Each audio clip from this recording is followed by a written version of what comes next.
Hello, Scratch.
Yeah, it's loading. I'm gonna go grab a drink.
Alright, I'm back.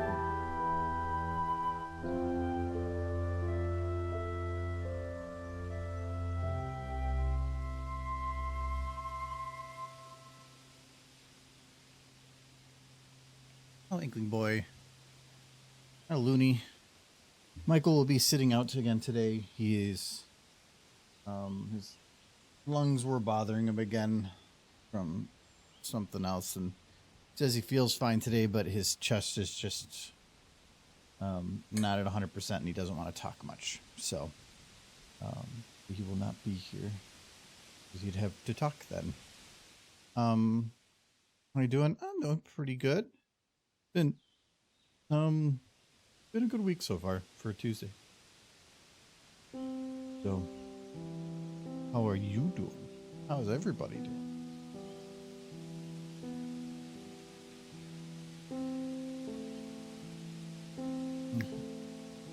Well, my whole week is because there was not a Coke in the fridge. I had to grab a warm Coke for my drink.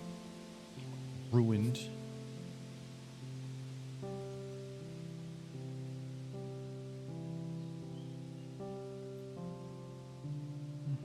I'm the best, and I'm doing good. It's good. He'll be fine. He just doesn't have much of a voice right now. We're going to kind of, sort of, in a small way, go back to working on this video, but not because we need to get any more of the video done. But I think he's going. So we need to get a YouTube thumbnail done, because as far as I can tell, the video is done. Like, I'm pretty sure. I think it's rendered out, encoded, and everything. I haven't double checked it, but nonetheless, we need to get a thumbnail done. When I used to do YouTube thumbnails, I used to just grab a frame from something and then just like, hey, that was the thumbnail. That doesn't work on YouTube anymore. So I need to come up with a thumbnail that's has the difficult job of being catchy, but not spoilery. So yeah. I can't like have her like Applejack throwing pear butter in the cart, because then that it really probably wouldn't show across well.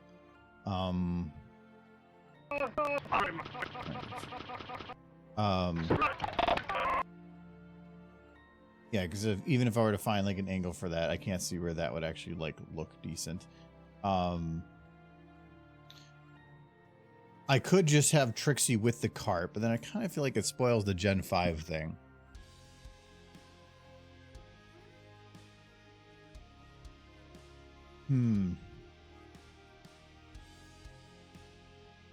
But I feel like I have to do like one or the other. It has to be that I show Trixie in the cart, or I have to have Applejack with the mother. I feel like I have to do one of those two. But I feel like going Applejack with pear butter doesn't provide the information. I think having the cart with Trixie's probably the better.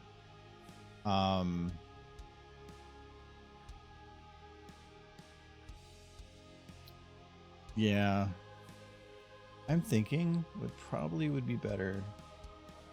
Go to the first shot.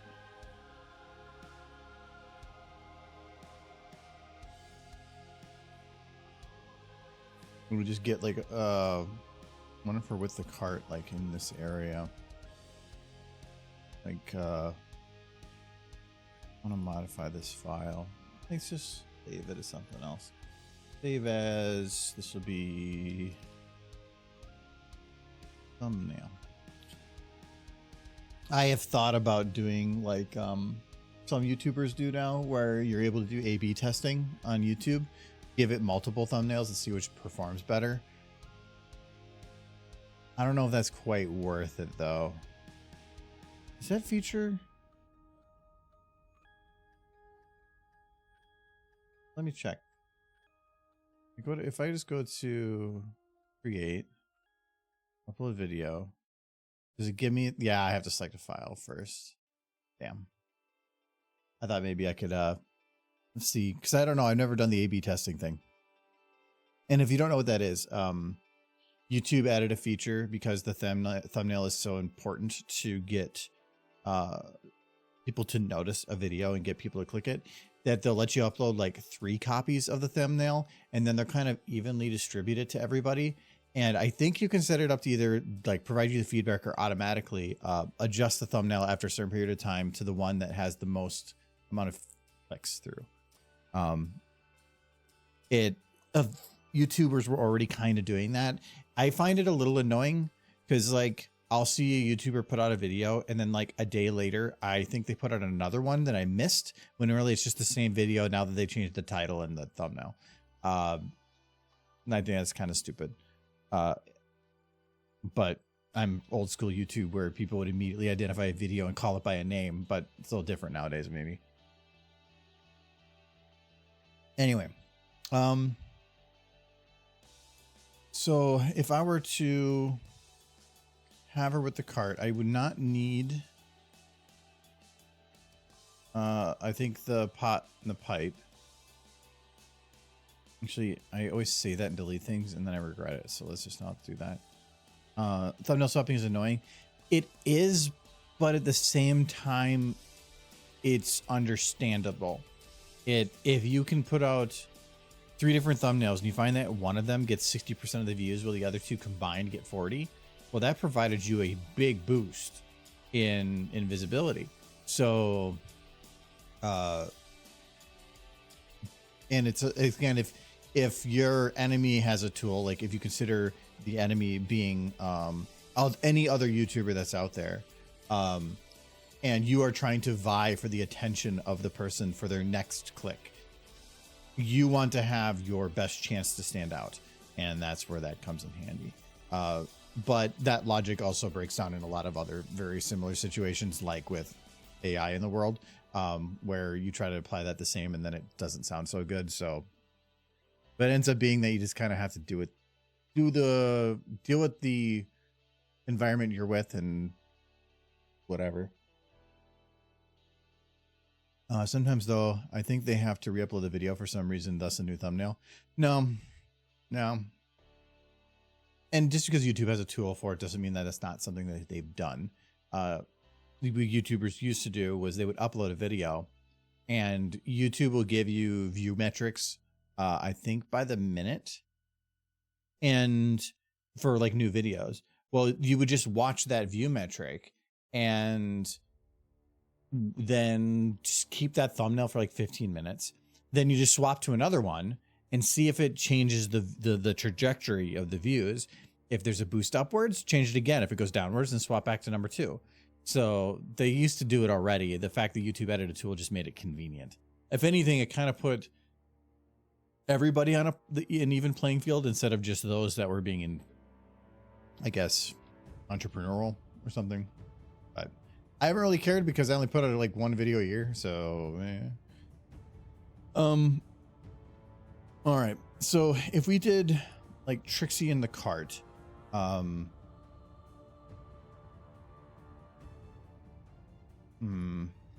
that the other thing I noticed YouTubers like to do is they like to do wide angle, because it makes it feel, what would you call it? Unreal. It makes it not feel like, if everything feels like a normal picture, it's not going to stand out as much compared to something that feels like it's like violating physics.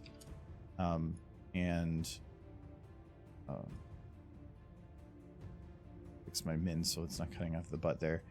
But I don't know if I can really do that and make it work. Because like you could do something like that.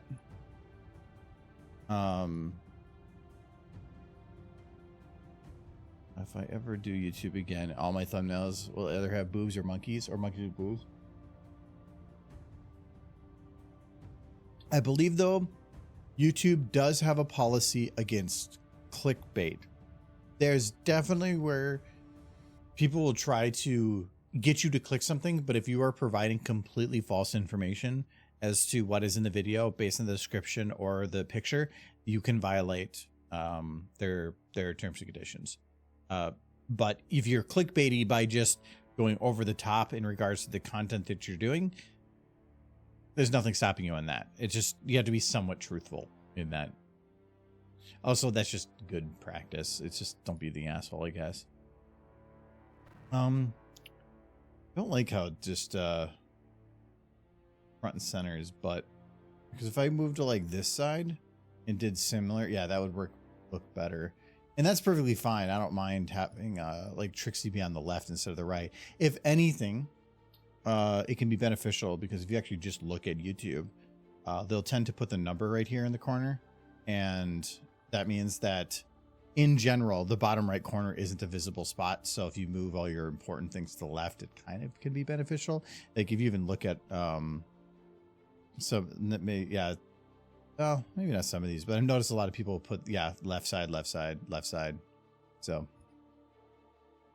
fun fact, comic book publishers discovered that every time an ape or monkey was on the cover of the comic, that comic book sale would always be at least three times as many copies. I mean, you could put a monkey on the front as long as it's like along with things that provide some details as to what's the video's about. If it's about monkeys, that's easy. But if it's not, so if I were to do like this and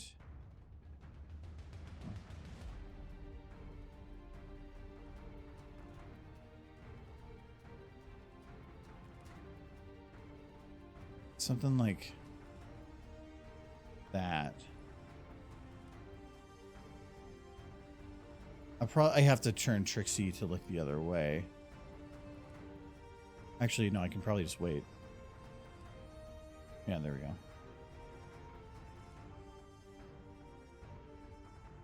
So I'll have to modify it a little bit. But essentially, like, if I clean Trixie up, I'm not gonna have the taco bucket sign on there either, because I think that's kind of spoilery.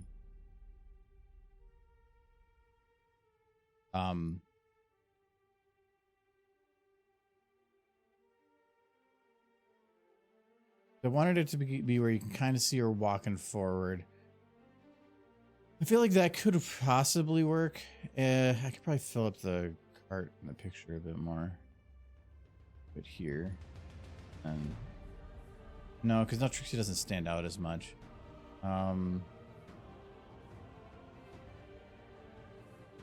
Like that. Do you think something like if we cleaned it up and actually made it look decent, do you think that would work? Or would there be a different shot like from one of the later shots? Nothing in the middle really works because it's just showing the background horses and that's not going to fit. Yeah, and I can't think of anything between Applejack and Trixie that would really work.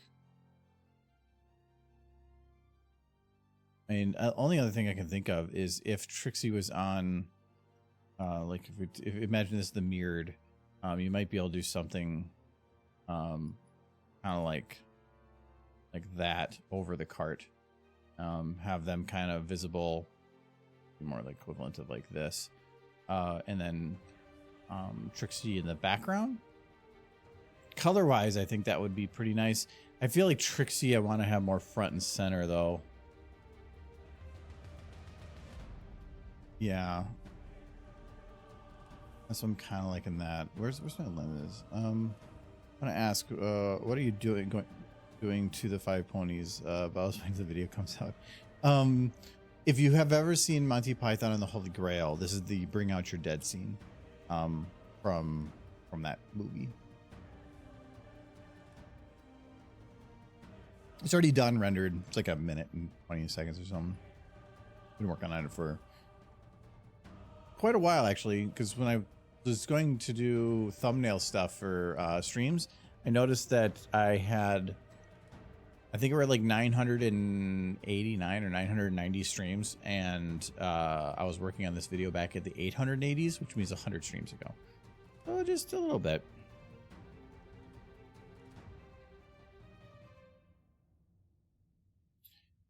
We cut off his butt and just gonna do something like that. Work.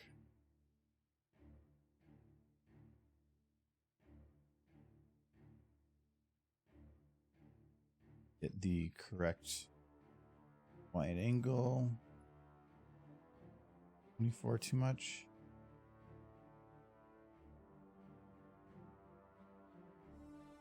Is too. That is pretty good. Directive hammer. The very creative name of inactive buzzard. I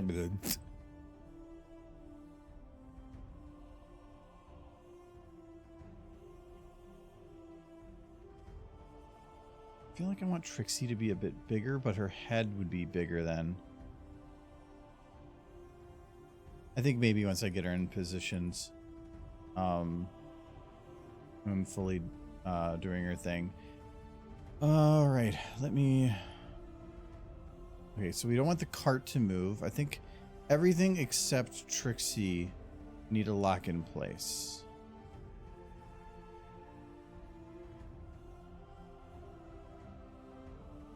Okay. Then Trixie.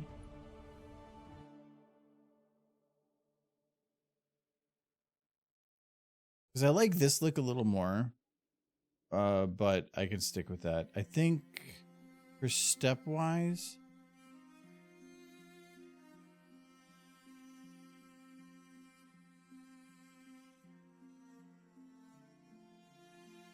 so does she want? I probably want to have her like screaming. For your mirror smelling, but overall, I can't wait. Well, thank you. Yeah, I haven't done a, well, I mean, if you count Cheese It Dash, I haven't had a video come out since last summer. I'm really slow. I only work on things on stream, so I only get like 5 anywhere from 7 to 8 hours of work in a week on videos, and even then it's very distracted time. So I would say like maybe equivalent to like 2 or 3 hours a week. If I were to have started this video and actually like worked 40 hours a week on it and have it done in like 2 weeks. Well, no, maybe like 3 weeks.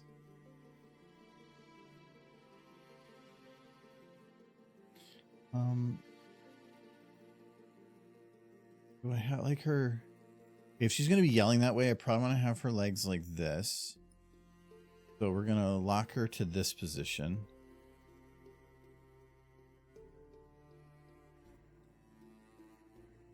I'll worry about positioning in a sec. First, need to figure out camera and all that so I can get rid of other crap in the scene.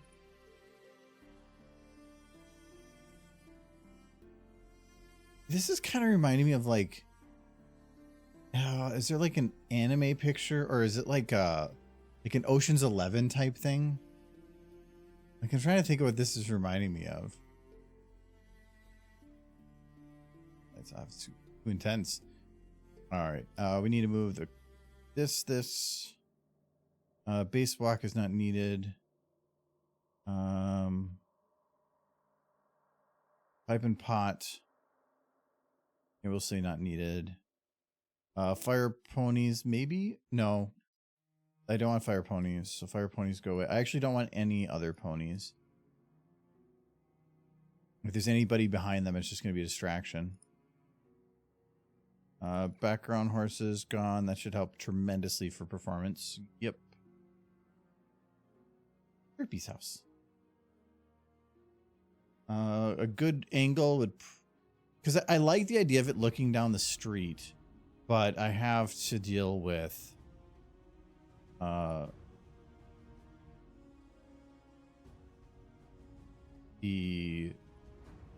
what I already have there. I mean, I can always fill in extra buildings in the side there, but yeah. Because if I go from like here, it looks like, it doesn't really look like they're going down a road. I can't 100% turn it because then I'm dealing with lighting that I'd have to completely redo. If I move the hay bales here...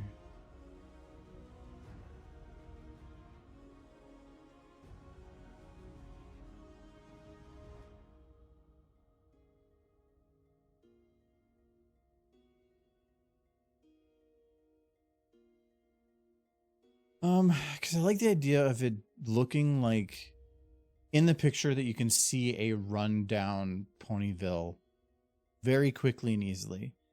I think though the only way to do that is to essentially rebuild the town.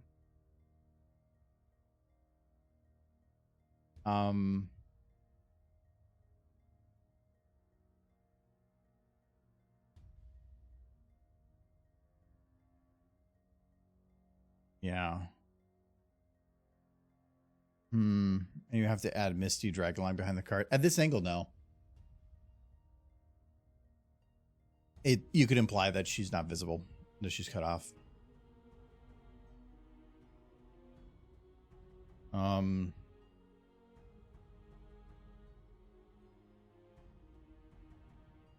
think what I want to do is if I get Trixie looking into the camera instead of out, I kind of want her to make her look like she's like screaming. I can move her a little closer because right now I had to put her where she is just to stay in camera. If I move her closer, then I'm a little bit more comfortable filling the background with some stuff. Last thing I want to do though is have where Trixie's kind of like not 100% visible and then the background's too busy with like the buildings and stuff. So I think let's just figure out Trixie. I'm okay with the angle that we have it. Let me get rid of the brown stuff. Just under trash, yeah. So Trixie, I could have her like leaning up on the cart. No, because if If I have her screaming across the cart, I'd probably have to do an angle more like this, which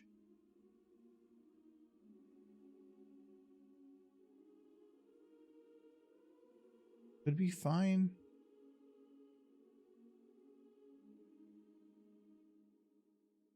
Because if I like put her like left leg up on here, or no, I put her right leg up on there and have her like left leg up, like she's like pointing somewhere, that might work. I don't want to have her left leg or her right leg up because it cross over her face. So let's try that. That might work.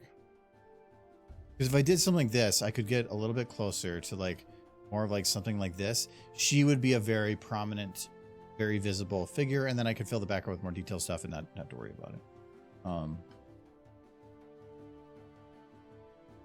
Well, I mentioned because before stream, but Michael won't be joining us because his he doesn't really have much of a voice and he wants to give his lungs a break.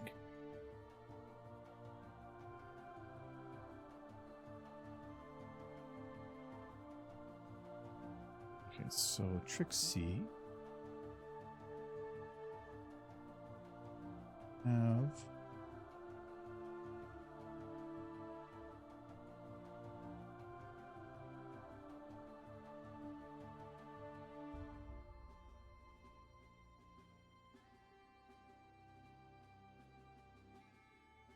me first. I have a feeling that I want Trixie to go down a little bit. Not do everything. Yes, it did. Okay.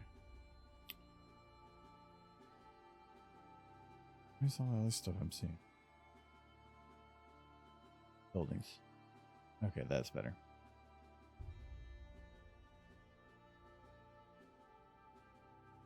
You better be taking some antibiotics at this point. There is no point in telling Michael how to do anything medical because he won't listen to you. To him, doctors are a crock, and they're just there to take your money and drive you to bankruptcy. So, will not listen to you. You would rather die than have an ambulance called, essentially.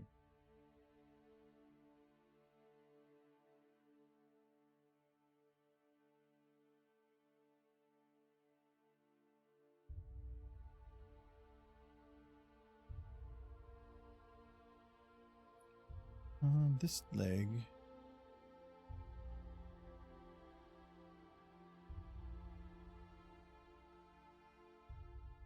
Like,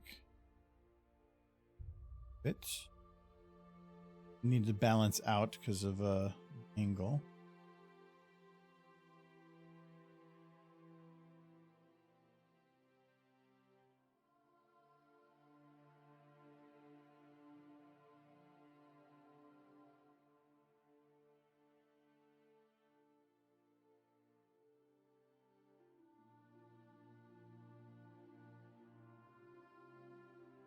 I will have to clean up and post a little bit because you can see that that's where that dirt line is. I will have to fix that up. That might be kind of difficult. There's no choice, so. Well. All right. Now this arm is gonna go up. There.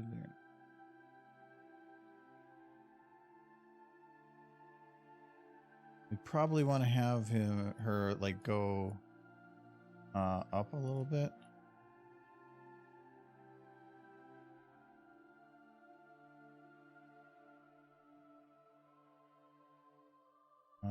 Yeah, because right now she's not like up. That's why I want to do that. Back stuff though. Yeah, look at that. Look at that. I have something in my mouth. That was like a hair or something. Blech.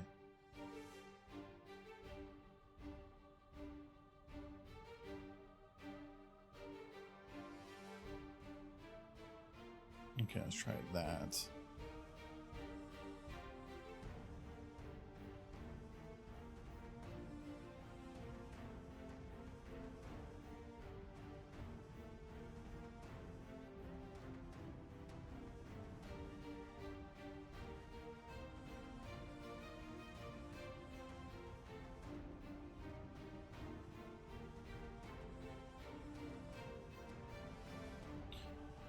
Should be.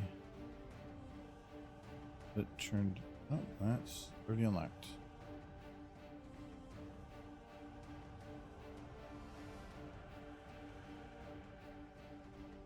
Might have to.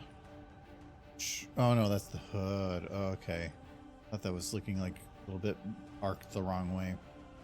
There's a very simple solution to this issue. You'll need a little blood, which you can get at a butcher. Sneak into his room, lay sleeves, and squirt some of the pillow near his mouth and some of the front of it, of his underpants. He'll be going to a dark, real damn fast. But then he'll go there and nothing will be wrong, and then he'll be charged a lot of money for no reason, and that'll just make him even more leaning that way. His whole thing is not unfoundedly to a degree, but that you go there, you spend a ton of money just to be told something, to just go home and rest, or to keep Fraz's observation, whatever, and he doesn't like all that stuff. If he has to go in and there because he had a heart attack and they like had to perform emergency surgery, that'd be one thing. But if you have to go there and then nothing really happens, that's where it's more of a problem.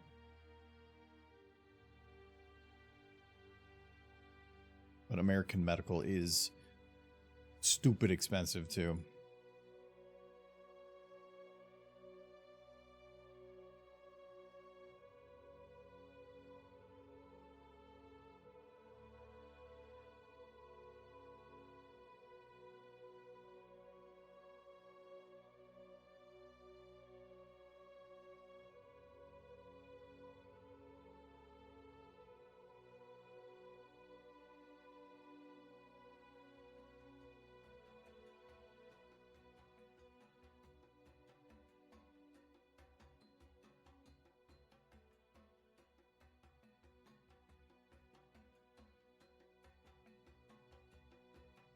It's kind of weirdly stretched. Oh, I can kind of unstretch it.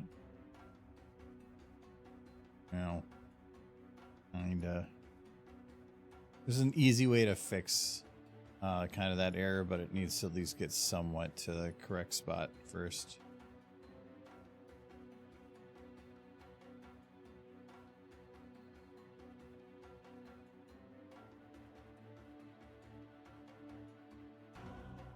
Well, that is all true, but if you need the good medication, you gotta go. Unless we can get his hand on some bovine antibiotics, that stuff works pretty darn well.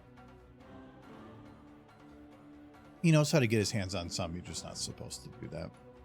Which, there's good reason as to why you're not supposed to, but he won't stop Michael. I need a default position.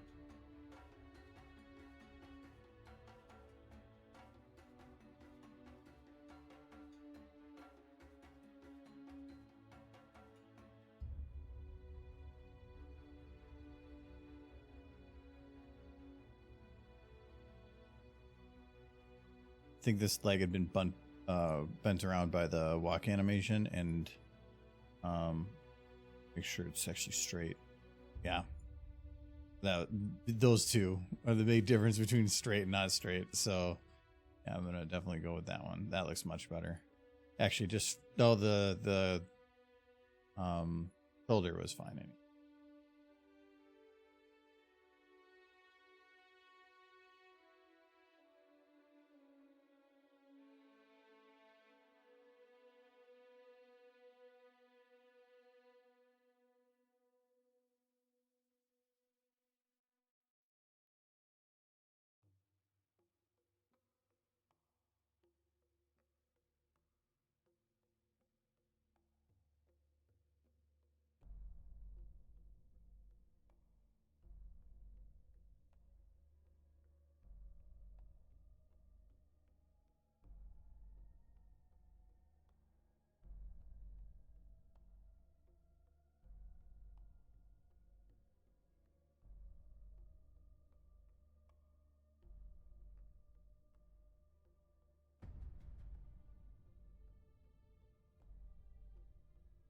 I'm going to have issues with her mane fighting me a little bit, but I can probably...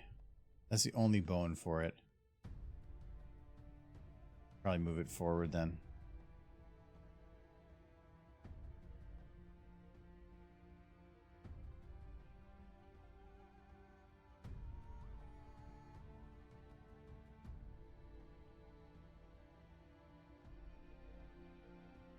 Good looking. What's over there?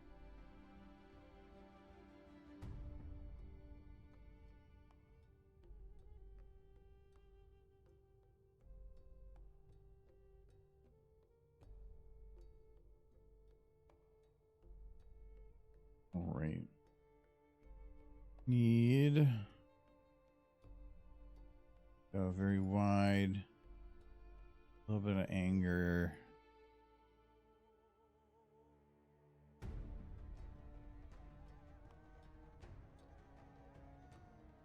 A good old mouth twist always works wonders.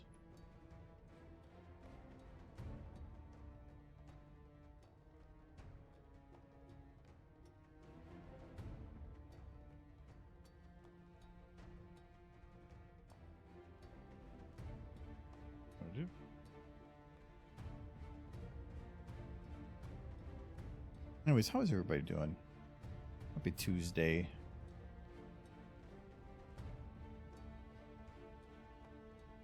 I was able to get my taxes finalized this week. So I got that off my plate finally. I had to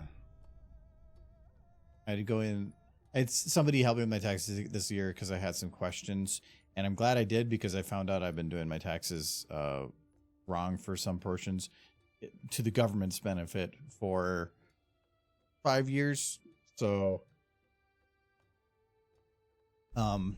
was able to save a lot. So yeah,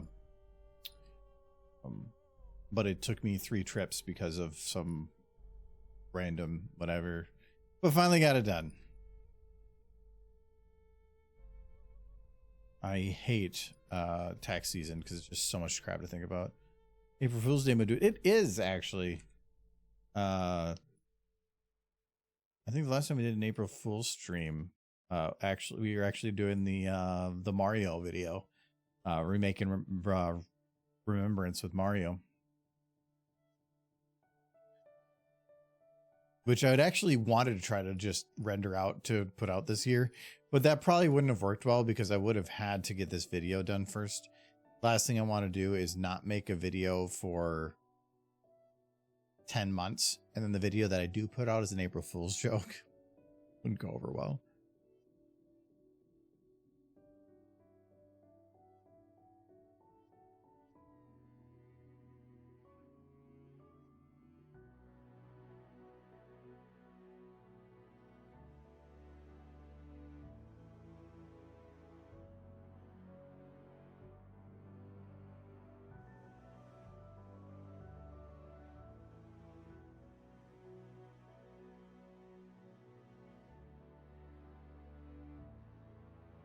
He lies Michael, beloved pony fan supreme.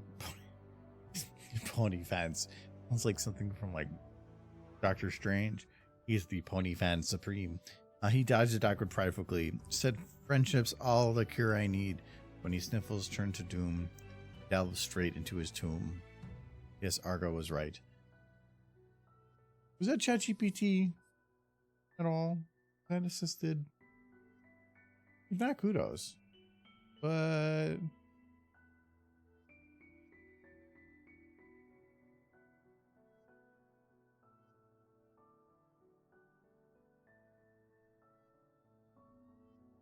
I have started playing was it last Friday or last Thursday? I don't know, one of those days. I did start playing Final Fantasy Rebirth. I am enjoying it a lot so far. I finished the first main area. I'm in Juneau area, and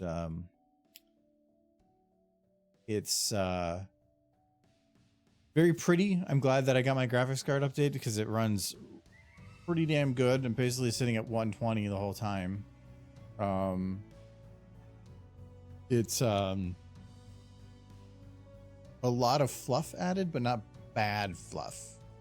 It's a lot of like just extra stuff to get you to run around and explore a little bit, but it definitely helps build the old world, and I like that. Except for Chadley is stupid.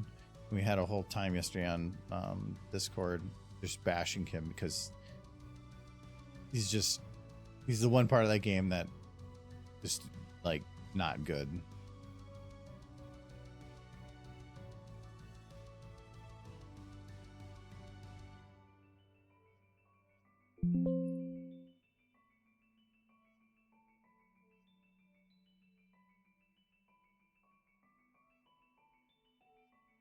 On this one.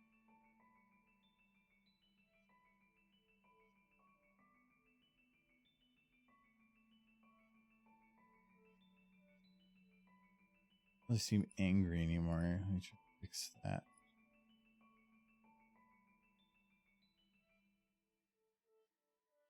The eyebrow will probably fix that more than anything. Half ChatGPT, half me, or maybe 70-30. I was pretty sure you like to pull up your ChatGPT poems.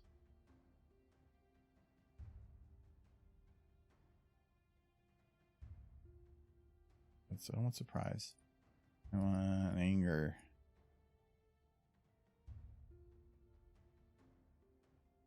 Well, it doesn't have to be angry, but it's just, if I were to go to just be surprised instead of like, or not surprised, I guess it's not as much angry. Yeah, actually, that's not too bad. People just like extreme faces.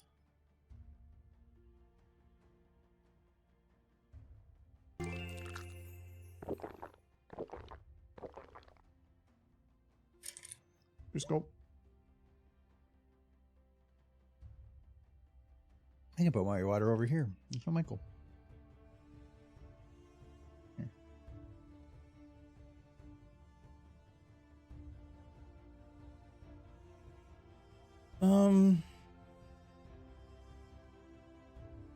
What's Scope doing?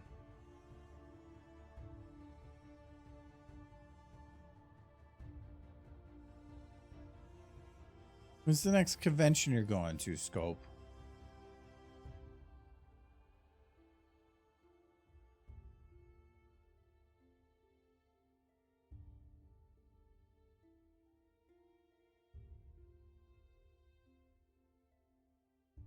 Sequestria. That's not the ones I go to. How dare.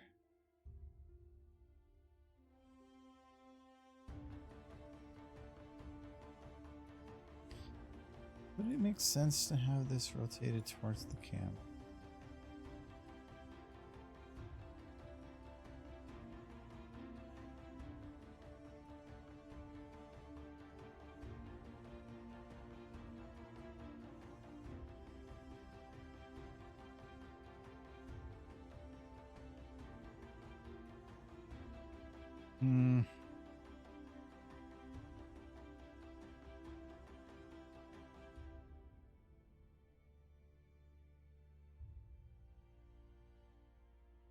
I mean, kind of, but I feel like her head, because the faces are longer on a profile, takes up less of the screen then.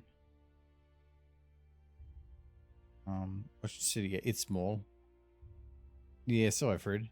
I really like ChatGPT. I use it a lot to finish about my ideas and do research. I've been rushing to come up with a business plan, to start a plan budget so that I can start a holding company for future subsidiary companies. ChatGPT has been invaluable. As long as it's giving you correct information. Like, I mean, I wouldn't like ask it for the laws of a certain state and then not verify it in some way. But for just trying to figure out certain plan stuff, I'm pretty sure that's been written in the textbooks for decades.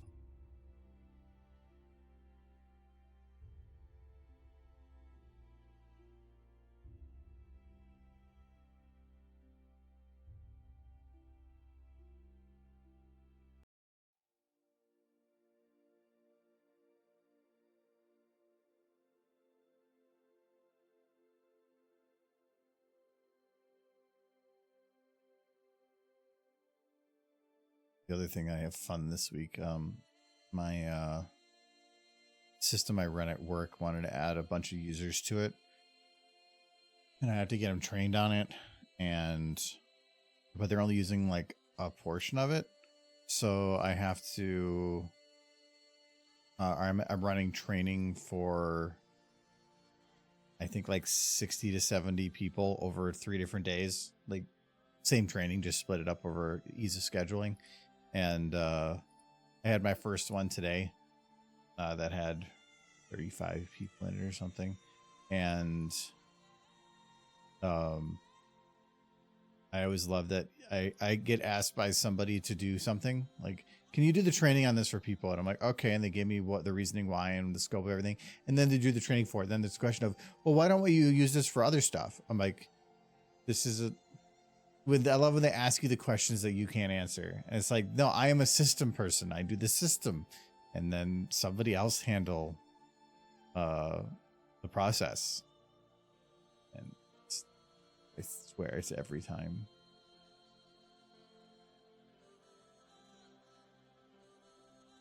But yeah, they're doing training for like 30 something people at once. Normally I only do a couple, but thankfully not many questions.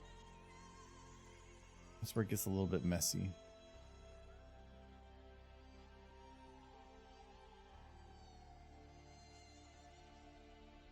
ChatGPT is an interactive Wikipedia, a great starting point, but you don't take it as absolute fact. Starting point for research, though. Yeah. The amount of cases I've heard with like law firms getting in trouble because they use ChatGPT, which is hilarious because doing the research and getting the paperwork together is probably the most expensive part of lawyering. If you're going to do like bits, you have to go and research past cases and then figure out like strategy and all this. And yes, you could save a ton of money. You're not going to charge a client any less, which is the bullshit part of it. You could be like, oh, I can use it to write up all this stuff and save $100,000, but you're not going to charge them $100,000 less, which is the bullshit crap part of it. But then I've heard of many times where judges would throw cases out because they like referenced 13 different cases that didn't exist, and ChatGPT just made it up. And I think it's hilarious. They get paid the big money, and in trying to chase a higher profit, almost get disbarred. I find it hilarious. Or, you can just do it right.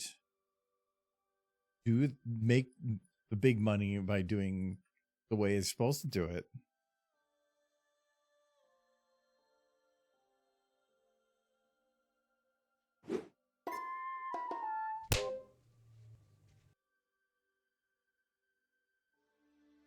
Living in a wonderful place. I was just reading an article just before coming on here too, that was talking about some people saying, don't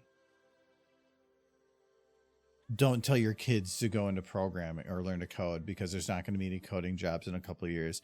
And I'm like, sure, I can understand like there might be an impact for some of those things, but I feel like there is an expectation that AI is going to completely dominate some of these markets. But if you look back at almost anything that's been like AI, they will push it as far as it works to maintain profitability. But almost in any sense, it never fully replaces stuff.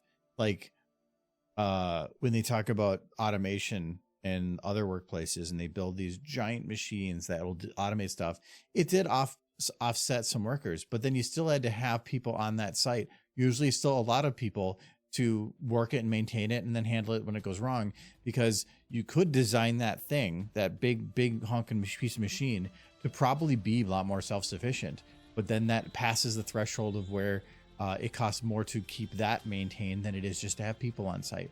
And, this comes down to the mighty dollar. So you can probably make some programs that will fully replace the need for certain coding work, but there's always going to be some more niche case that trying to build a program to handle those niche cases is going to be too expensive to where having a developer costs less.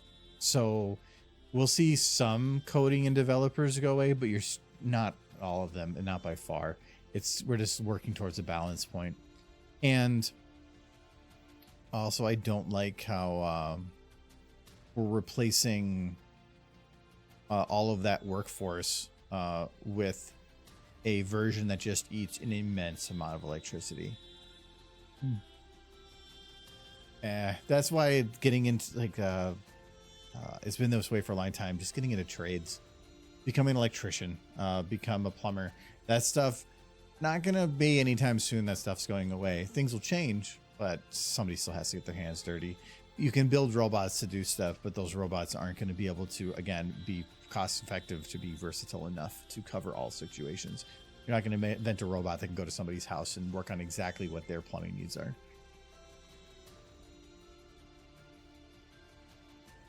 And if we are at that point, the robots could just replace everything anyway, and we're all just going to die in the robot uprising. So it doesn't really matter.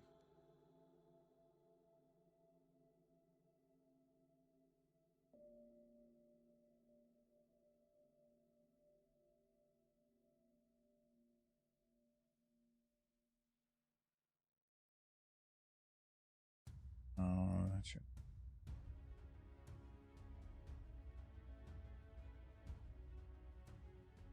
Because if I'm going to have her front face, like, I can't have it look like this, because that's weird to have just a little sliver of an eye. I'd have to go further, and if I do like even this, that's probably not enough.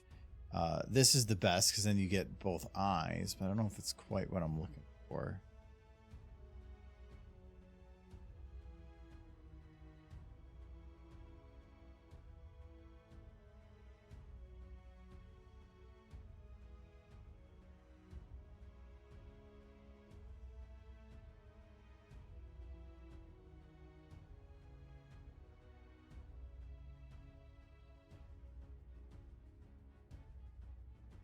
I agree completely. Yeah. But what I also love about the AI stuff is that the people that are talking up AI as being the most revolutionary in the workplace are tech bros, like the big tech CEOs, which, yes, they're going to say that they're the ones benefiting from it. And just see any normal CEO, because they're trying to offset their workforce, especially ones with a lot of office work.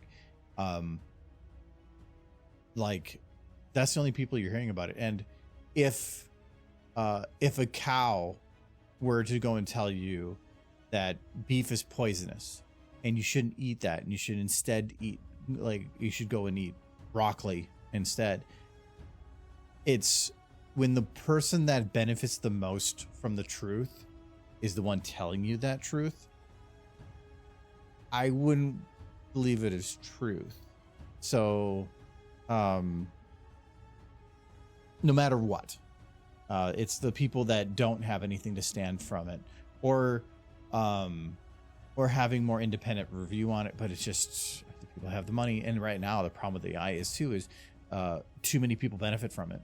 So you're hearing more about all the super big benefits of it, which, I mean, there's benefits to it. Yeah. I don't think it's quite the super revolution that it's been hyped up to be. It's just because they want to make the big bucks off of it. My concern is that in America's need to dominate that market, that we're going to throw copyright in the trash bin, which would be hilarious because of how hard our economy has been on controlling rights. Of, this is my thing, you can't touch it, and if you do, I'm going to sue you, and before I lose the rights, I'm going to change the laws to extend those rights. And then they throw it all out the window for the new shiny thing. Oh, that's going to be interesting. This scene looks like something out of a medical drama. Dr. Trixie, I got a wagon load of G5 ponies. They're suffering from a pronounced lack of direction. Prepare 100cc of 3-4 flank injections. She's, yeah. Well, I'm trying to go for a thumbnail that stands out. It doesn't have to fit quite 100%, but people like big screamy faces, or like faces with big mouths and all that. and this is about the only way I'd be able to get around for it. She's like yelling for Bring Out Your Dead. So, I mean, it's still fitting the video. It's spoiler-ish, but not too much.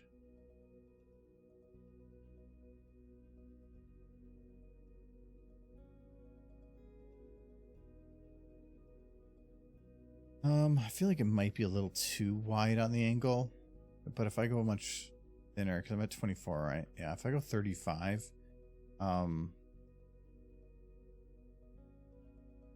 yeah, maybe I can go somewhere in the middle.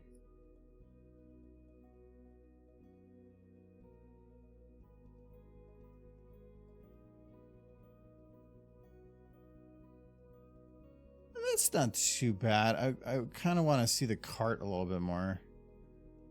That's not too bad. I stick with that.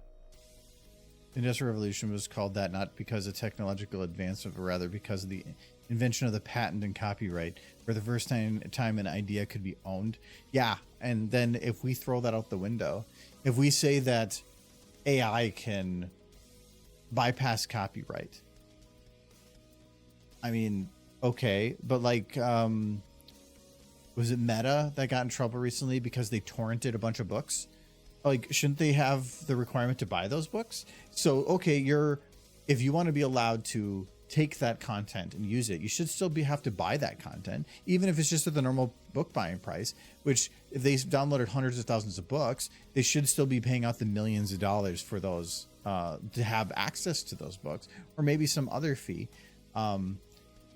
The copyright for music and stuff gets harder because, like, to own the rights to use something, even in a limited capacity on like music, can be like 20 grand per song. So, but I like the idea that we built up this system that to help profit individuals, but then certain other individuals want to throw that system out for even bigger profits because if we don't, somebody else is going to get there before us. I mean, yeah, but now we're running it. It's like we're almost colliding with our own system. And I don't want the whole copyright system to collapse, but at the same time, I kind of do, because it's not going to affect me all that much. I mean, okay, I maybe Chat GPT can eat some of my content. Oh, darn. I'm not going to care too much. It's not going to affect me all that much. And the people that it's going to affect the most, there are some creators that would get hurt a lot from it, and that sucks. But the people that are going to be hurt by it the most are like the Disneys and those huge companies that are like, which I guess they could take advantage of those systems, but then it's just going to make, if they don't have copyright and they can't control their ideas, they're not going to want to make ideas. Or they're going to find some other laws they can put them under. If they don't want to make ideas, then what are they? So, yeah, but it's because of Disney that our copyright system is broken as it is. So,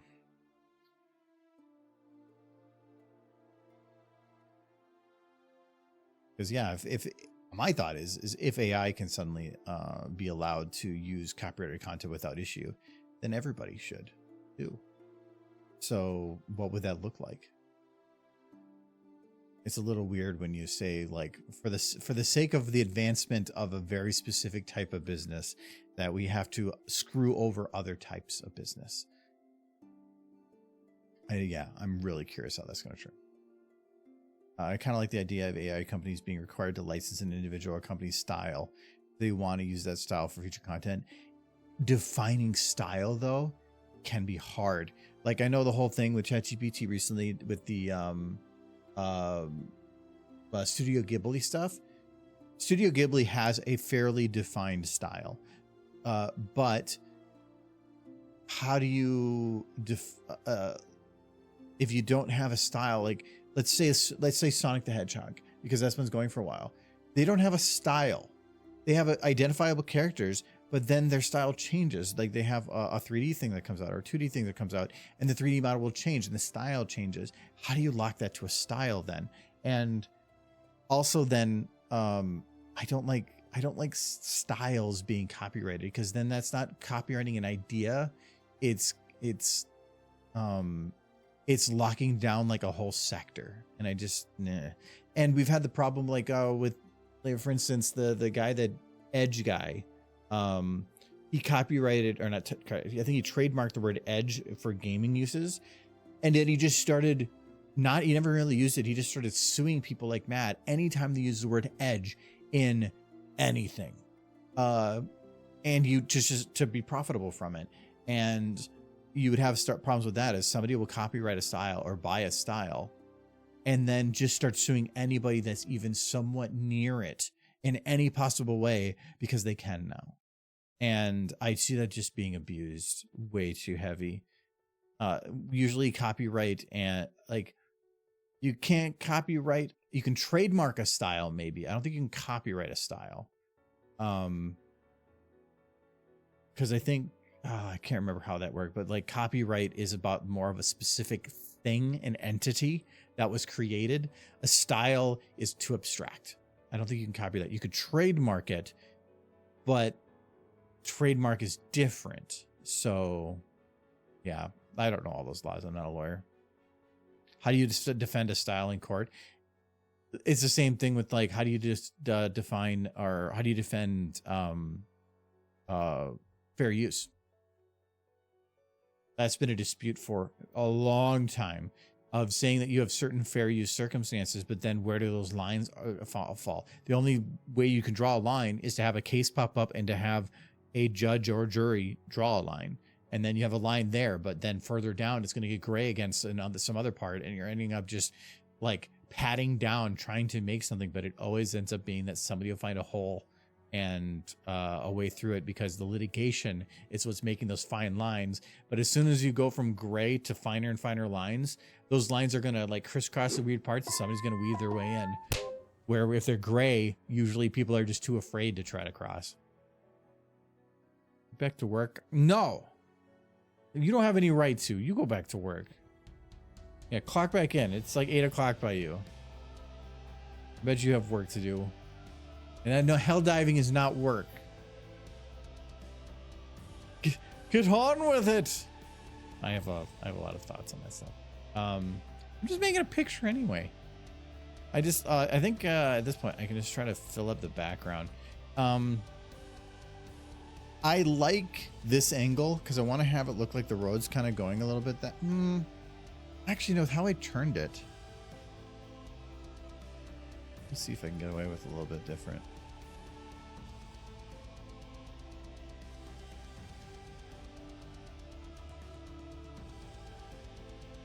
Some styles are so distinct they stand out. Yeah, and I could see somebody being able to find a way to do that, but all it takes is the first person to put in like a copyright like that, and then, or a trademark or something, and then it's going to open up a floodgate.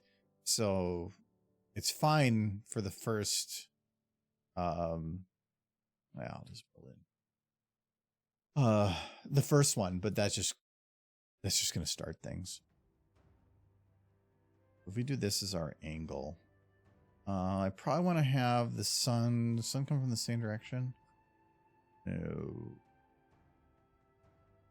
I probably going to have the sun come from, which makes more sense.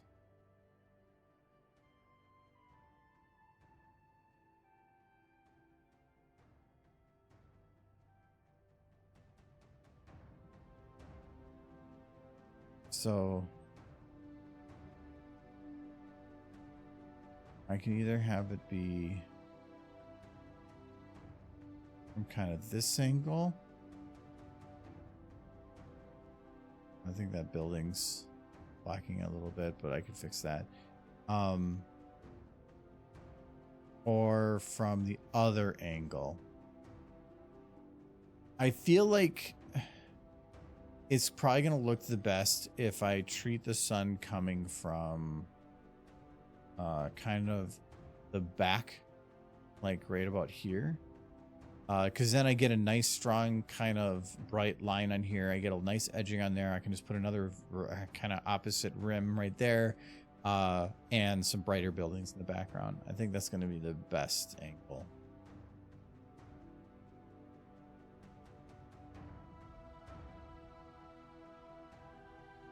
Doesn't have to be bright, but probably be better like that.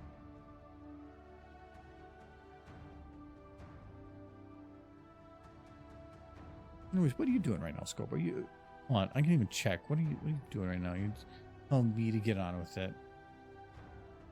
I don't see you doing nothing. Yeah, you're just doing nothing. You get on with it. You go do something. Jeez. I'm in voice chat with Giz and your sister. Yeah, I know. I was guessing that. Well, you're not doing nothing. You go like kill some bugs. Being so judgy. Oh, my eyes are so dry. I'm waiting for winter to be over.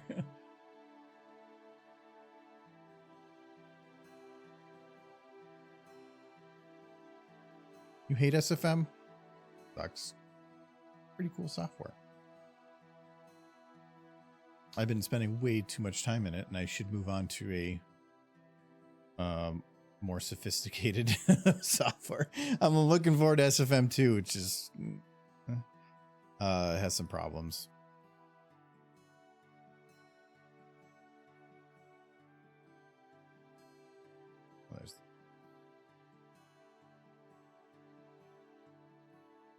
Where'd my light go? I deleted. I just deleted drums. Oh, I put the lights back in the group. All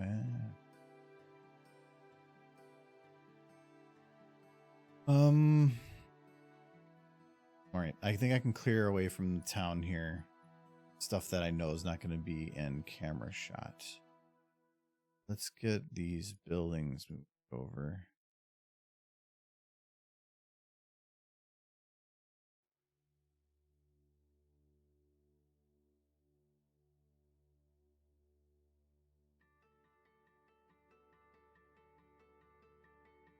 It might be beneficial to kind of go with a little bit of an awkward, like tilted building look. Get this one. No, maybe not that one right there. This one kind of being forward's nice. But that one there, like this, kind of give it that more surreal look. That might actually be kind of nice.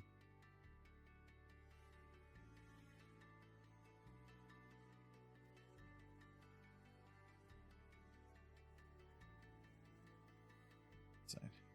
Door on both sides? No, it doesn't.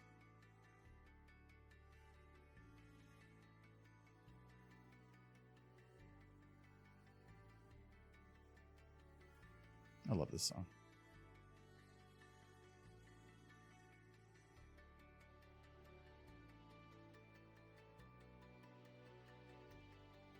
But I'm a sucker for good violin.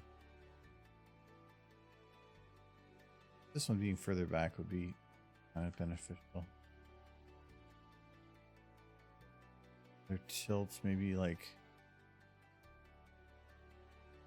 that. Yeah.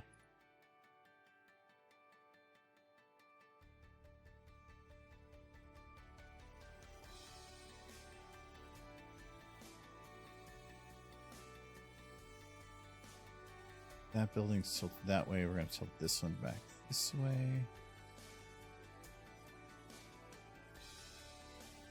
Kind of want to make it feel like this is a street going a little bit off in the distance.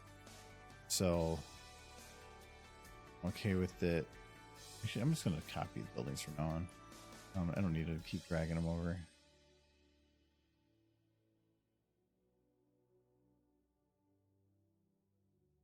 Okay. I don't think I need any grass. You can't even see it anyway. Complete. Cages. Can't see. Crates.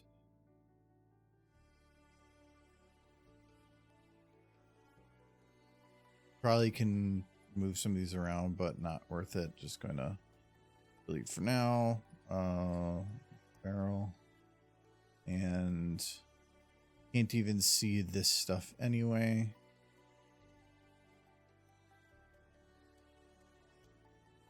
And fences. One. Flowers. I thought they were over. Yeah, that was in the windowsill. Crates. Oh yeah, we did that one. Hay bales. I can probably keep those in here somewhere, but I can get rid of this one and these. I'm gonna move those over like here. Yeah, because this helps kind of create a little bit nicer border on her there. Then I can get rid of these. Nuclear waste, no. The rats don't need those either. Roadblock or road rocks. Kind of. I think the rocks I can get away with being gone with. These road streaks, though, are actually much more detailed than the regular road and would probably look better behind her on the shot. On the ground there. It's just a little bit more detail. Beyond that, I don't think the ground's going to matter too much. Pebbles. Nope. Don't need any pebbles. Trash. I will hold off on that. Wagons. Don't need that. Bucket tip. Toilet. Wood pile. Nope. Those are all at different points. Fog back. I'll hold off on that. All right. That cleans that. Oh, wow. It's running so much faster. And lamps. Not using. Trees. Get rid of all but 2. Didn't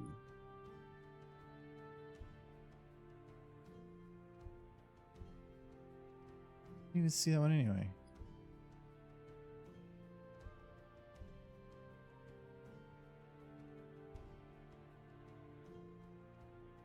Can't shift click things to the ground because it's hitting the dirt. The fog, they're all models.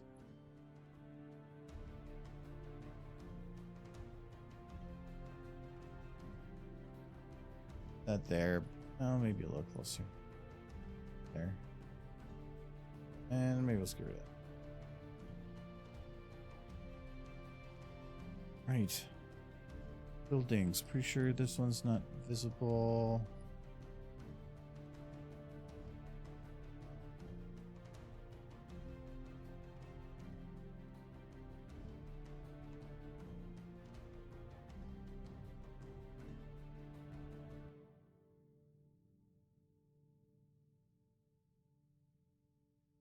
Building.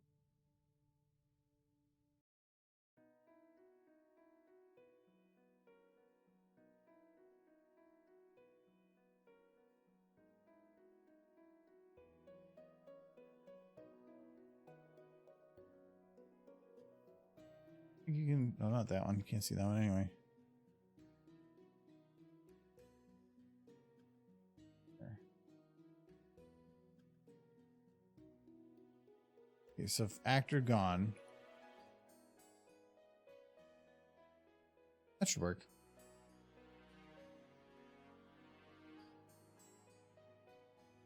If anything though, this very front house. Just a bit more.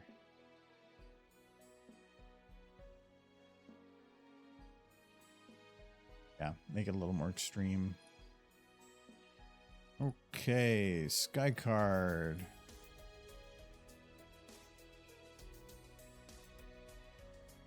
For dinner tonight, I thought I'd grilled cheese sandwich and chicken nuggies as a side dish. Large side dish. What do you have? So what was the main dish? Oh, it's chicken nuggies as a side dish. That doesn't sound like a meal that even had a side dish. That just sounds like a meal.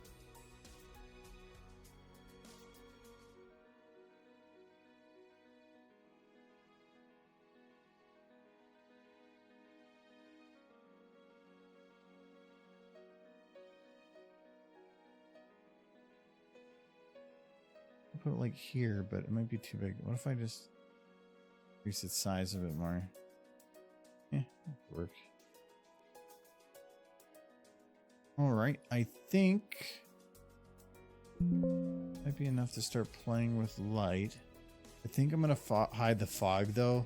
Do all of it lit without the fog, and then add the fog back in afterwards.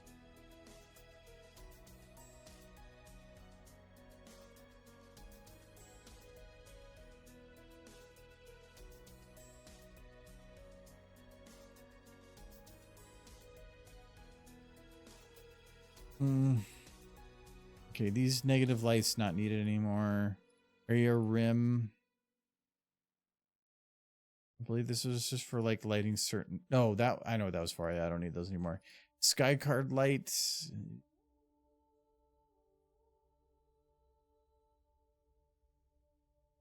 I'm gonna try to figure out what I had originally done. This looks like a low light, so I'll do there. Actually, the sun's coming from that angle, so I have to kind of angle it a little bit. This one.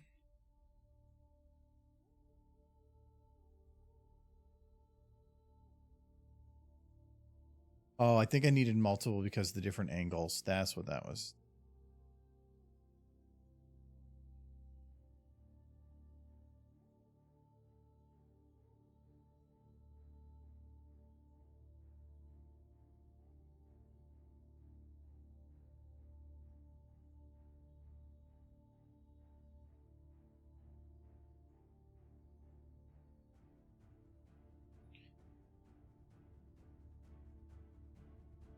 As wide as I want.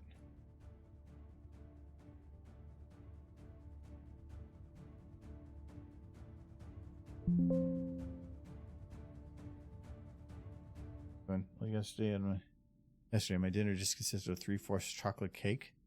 The cake for breakfast this morning at the rats. All you ate yesterday was chocolate cake. Did you at least have some milk with it?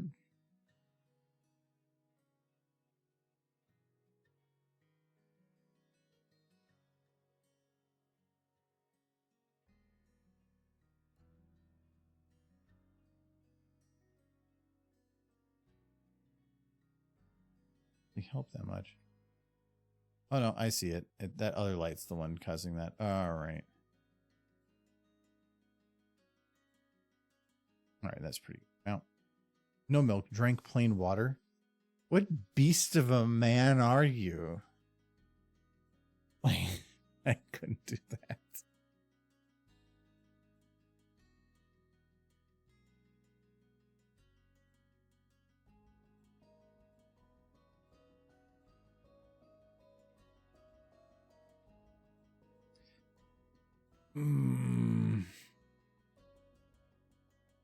I want these shadows to be really nice. Back way up strategy.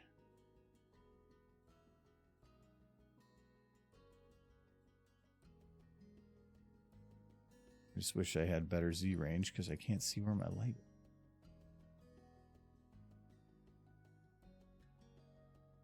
I should probably put her. Dirty house lights. Those are going to need to be fully redone. Well, some of them I can maybe keep. Like these light rays are all... I'm probably not going to do anything with them. That'd be too difficult to try to figure out. I haven't even figured out the trash yet. I kind of want to put some trash around, but we'll see. That's main one though. So this is going to be the brightest light. So this needs to be upped a bit more.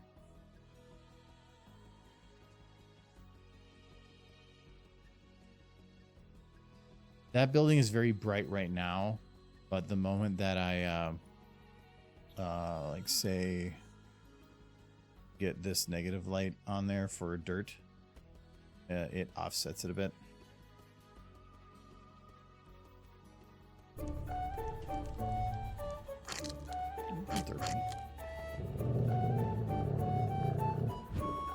I know Michael, Derpy. Get by. Yeah, see, now you put the dirt on it and it just kind of makes it not nearly as bright. Oh, and socks too.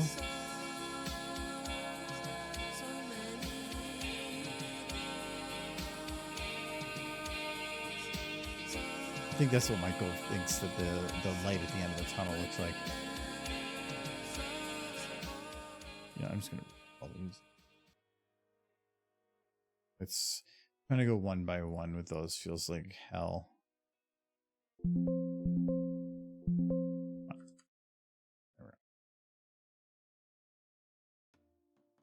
So right now everything looks really bright because the camera has a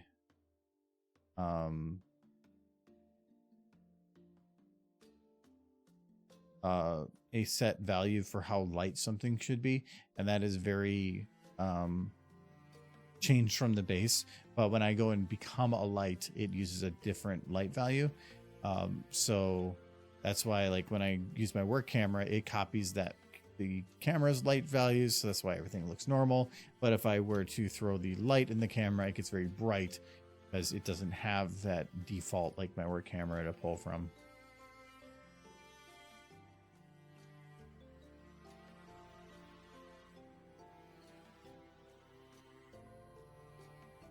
A little bit up there. Okay, let's wait.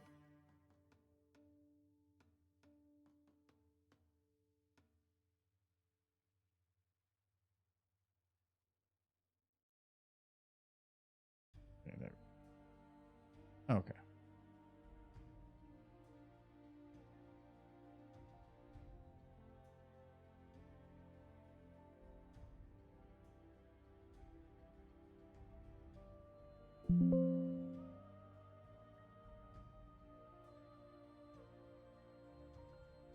Let's be careful because every house is going to be a little bit lit differently, so I have to make sure I'm not over dirtying a house. This negative light is really creating a nice dark under whatever in some of these sections. Not the smartest way to do it. Start doing the things I'm telling you to do wrong. It's on the wrong button. Dude.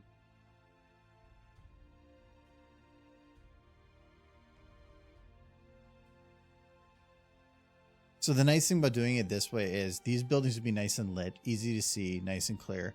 But because of the sun's direction behind her head, it won't be as bright, and that'll help it focus on her. Be convenient. This house is visible. It is. Well, thank you for the resub, Alex. The horse is a lie. Don't trust the crown. The changelings are working with Celestia to replace all of us. That sounds like a bunch of hooey. You have no proof.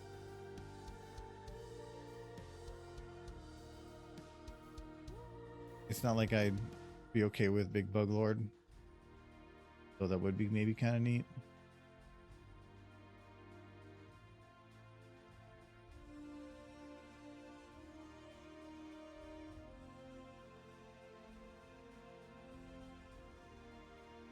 That is the roof.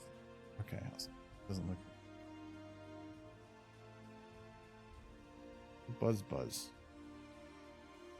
Oh. Something I ordered shipped at 7:30 p.m. at night.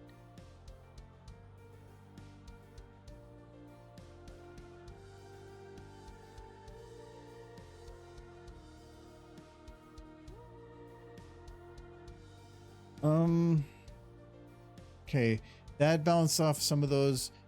These houses back here are not too visible. And if I determine focal is here and whack out the aperture. No, that's not worth it. Like that. Or is it better just to keep it without? No, I want a little bit. Probably just a teeny bit, but not too much. Enough to just smooth out some of these edges, but then that's it.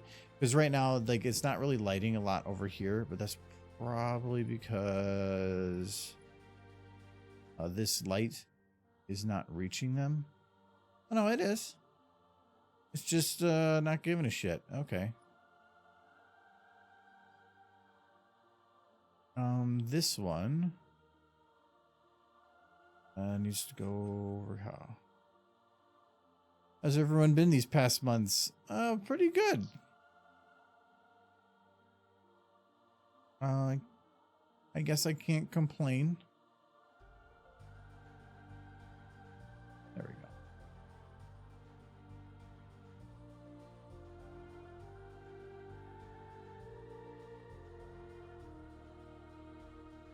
Life was busy, like a couple weeks ago, but it's kind of slowed down a little bit, which has been nice.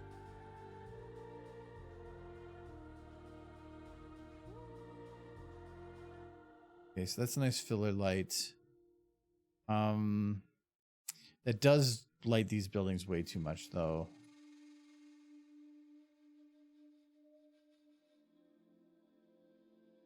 I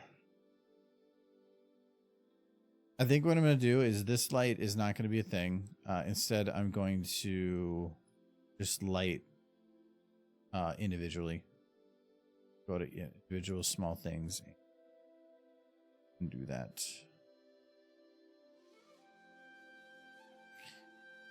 It's true. I heard from a guy whose cousin heard it from a room. His third uncle that Celestia has had an automated cake factory built inside Candlelight Mountain. Celestia doesn't want to share the cake, so she's going to replace us all with 9 cake-eating bugs. I always find funny about like things like that, where they're like, oh, they have this secret whatever facility that does things like, who built it? Like somebody had to make that, and the act of building it would require so much like dirt removal and all this. I'm like, I think I love in movies when you try to think of like through the process of how something happened. Just think of logistics. Just put in your head logistics, and everything breaks down immensely. Like my biggest problem with the My Little Pony Gen 5 movie is logistics. How do they make the damn cell phones for the horses in Cloudsdale?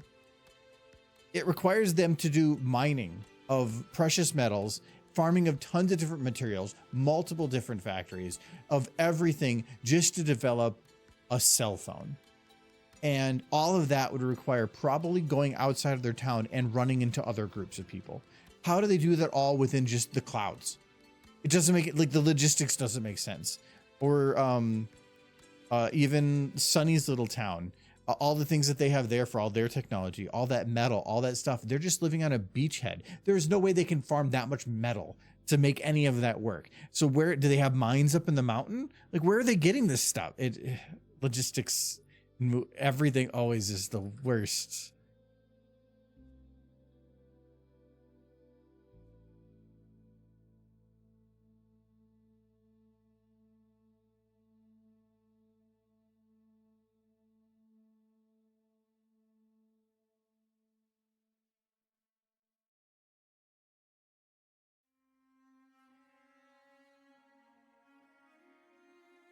Illusion spell. The whole Cantor Logic event displayed insane military anti-Pegasus technology, so I guess it's all underground factories. That's the thing, is like, where do they get this stuff? Like, it's this advanced stuff.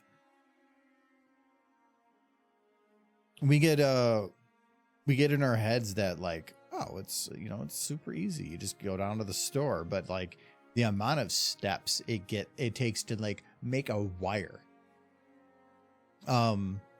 Like if you need a wire, that rubber needs to come from plastics and other type oil-based materials, which requires the farming of oil from somewhere. You can't have plastic without oil. So where did, like, those plastic cups, are they farming oil from where? The copper itself requires a copper mine and smelting facilities, and then the processing of them somewhere, like just to make wires. And that is only a very small part of stuff. And our whole world is a very, very complex, intermingled system that just makes it all look easy. I love in movies trying to figure out where the logic of that stuff fits in. It's just fun.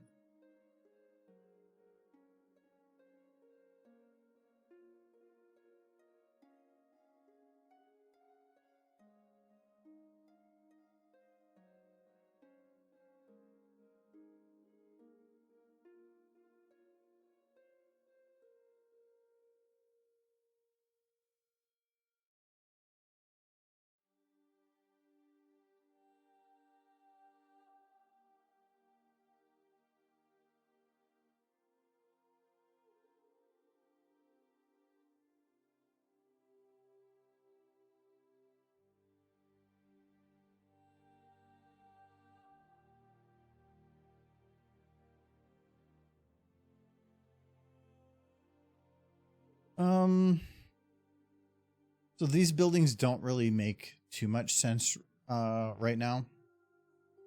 I will have to add a little bit of rim to them.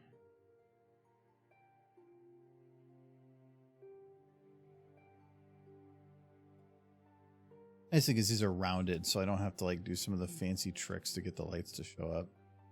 Oh, that's this roof. It's like, it's normally very annoying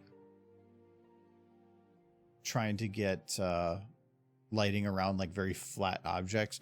You normally wouldn't think it'd be difficult, but to SFM, like this is a very flat surface. If I shine this bright light at it, you don't see anything. It just doesn't exist. There's no imperfections on this corner or little fuzzies or something that's going to at least show some reflection of that light like you would in the real world. Instead, it just, even up to like this final corner here, you'd normally get something like this, at least like that little bit of an edge. But on these surfaces, it's rounded. Not easier to. It's one of the reasons that I like doing lights that are just really, really thin, right along an edge, to try to at least artificially create that kind of thing.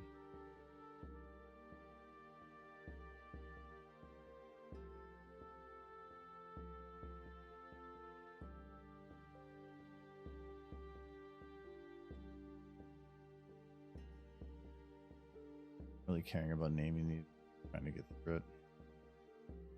I'm gonna try to get the actual picture done tonight. The video is essentially ready to go. I just need to do a final check of it, upload it. I probably should upload it sooner than later because I don't know what the copyright's gonna look on that.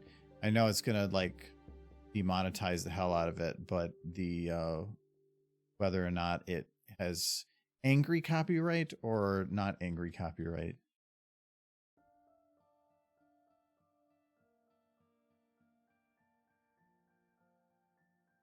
I consider angry copyright when it says you are not allowed to use this at all, where less angry is you're allowed to use it, you just no money for you.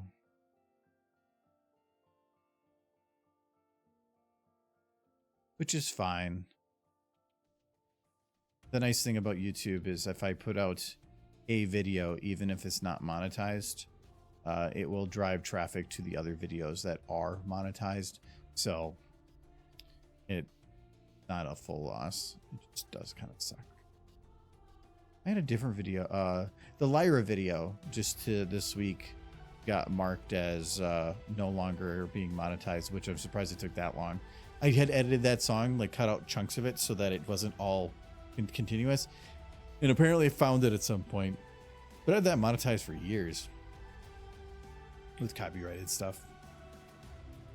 But I wasn't, I mean, if they let me copyright or use copyrighted music, I'm going to it as monetized. But if suddenly they say I can't, well, I'm not going to fight it.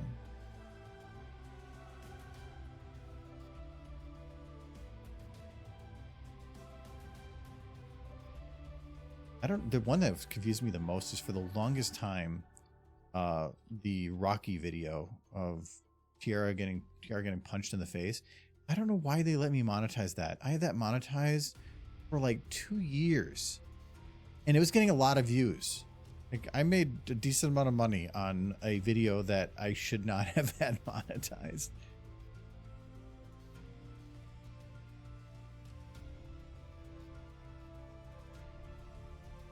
But if they let me.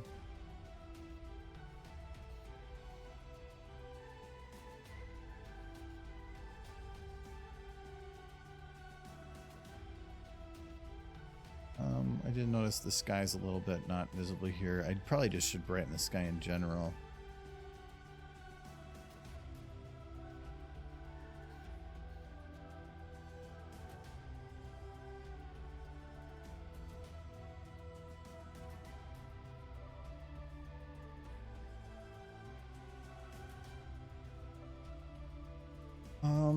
Okay, this, can I turn this into a constant light without it breaking anything? It is fine. All right.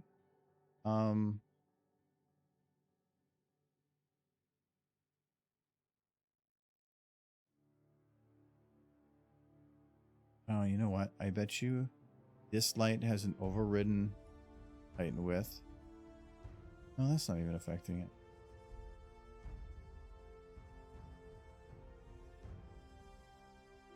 Always constant.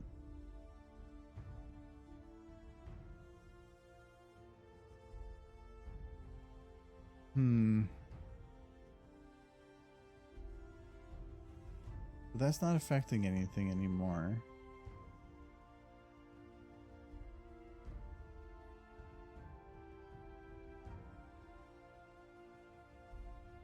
In edge width, I don't think this would have anything to do with it, would it? No. Why can't it get any wider?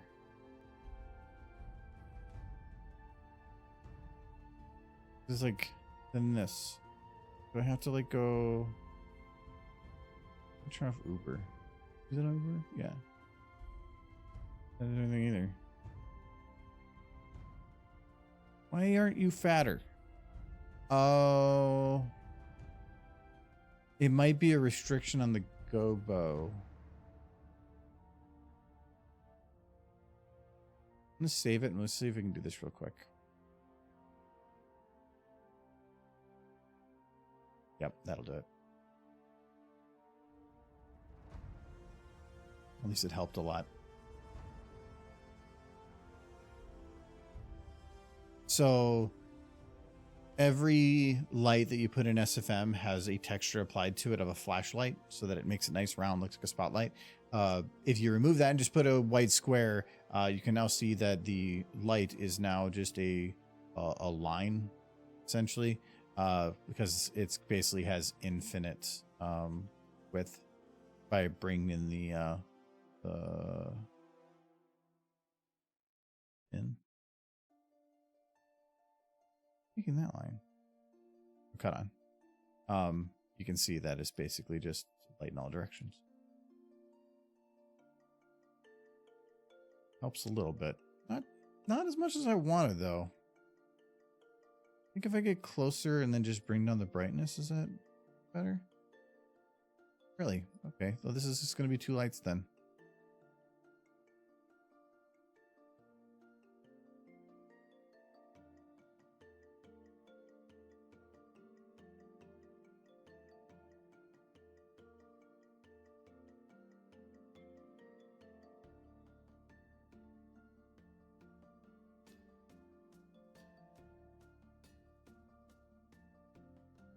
Maybe not that bright though.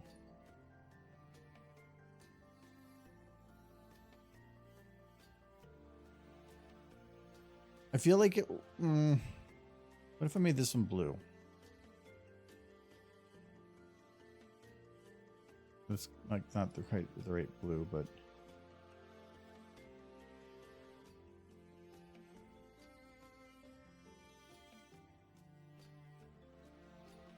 maybe not so much.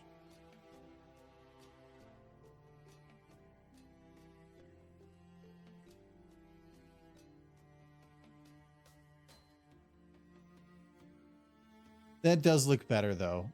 Before it was a gray. Now it actually looks blue, which is what the sky should be.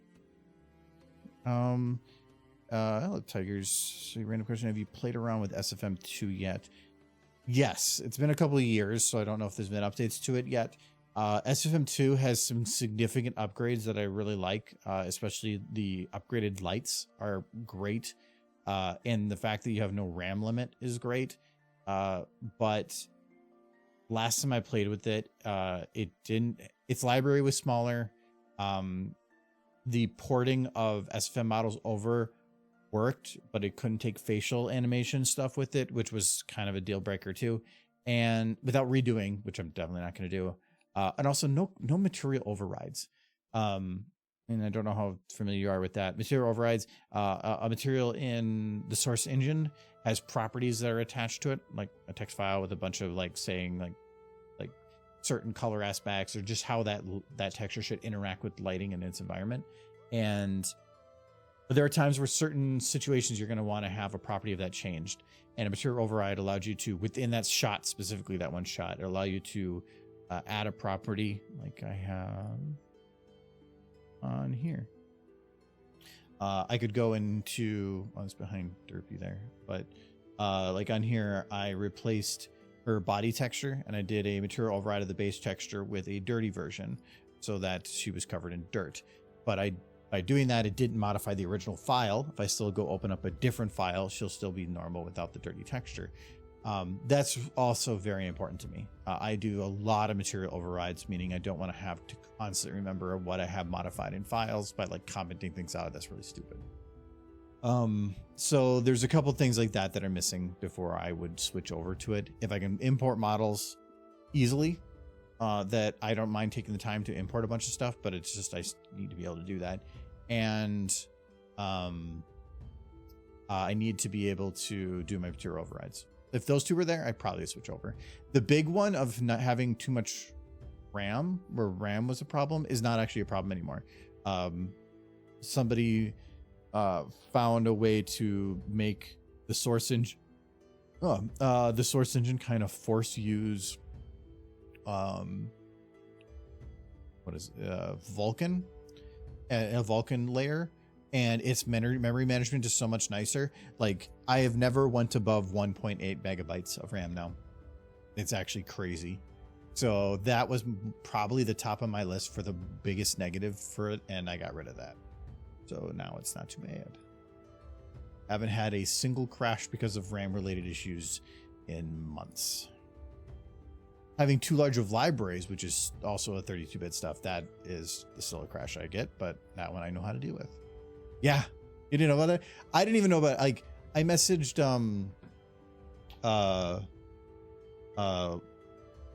what was it? Badger. What's his name? Russian Badger. Because I've talked to him a few times, and I was like, hey, have you heard about this? And he's like, hell no, what is this? And he was super excited about that. It's not that it runs like native Vulkan. I think as far as I can tell is it runs Vulkan in like a compatibility layer so that it makes it DX9. It's neat. Where was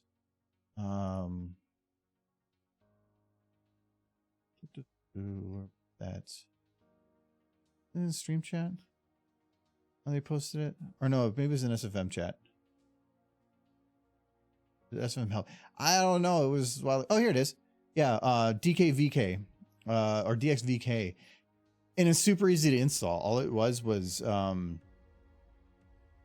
you download a file, and then there's a bunch of different versions. You just grab the DX9 one, drop it in like the bin folder, and you're done. That's it. And if you ever want to make it stop working, you just remove that file. It's been useful. I thought it might have caused something with stability issues. No, it's been perfectly fine. Like for instance, I'm going to try to load a file. It's probably gonna have a lot of errors, but this file used to be at tip top RAM, red, and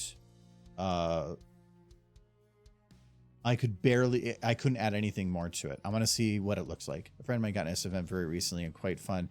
But I was having issues, so I wanted to do SFM2 instead, and that was a headache. SFM2 is nice if you don't mind running with only the stuff that it has.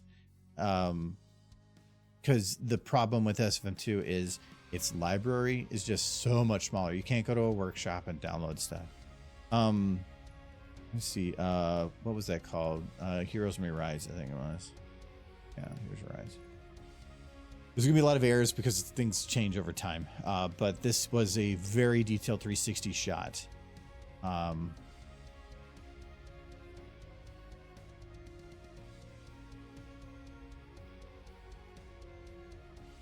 If it even opens, because after a couple years, you never know what modifications I've made to files that just break things.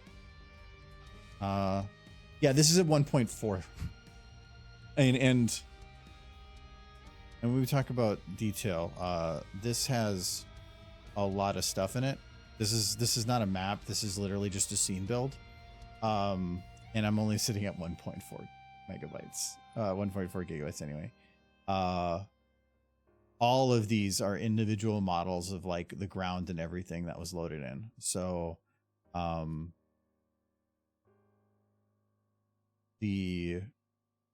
because it had to be for a 360 shot, and that means everything had to exist. But yeah, that's pretty dense if it's only at 1400. There's so many unique horse models. That like those two are unique.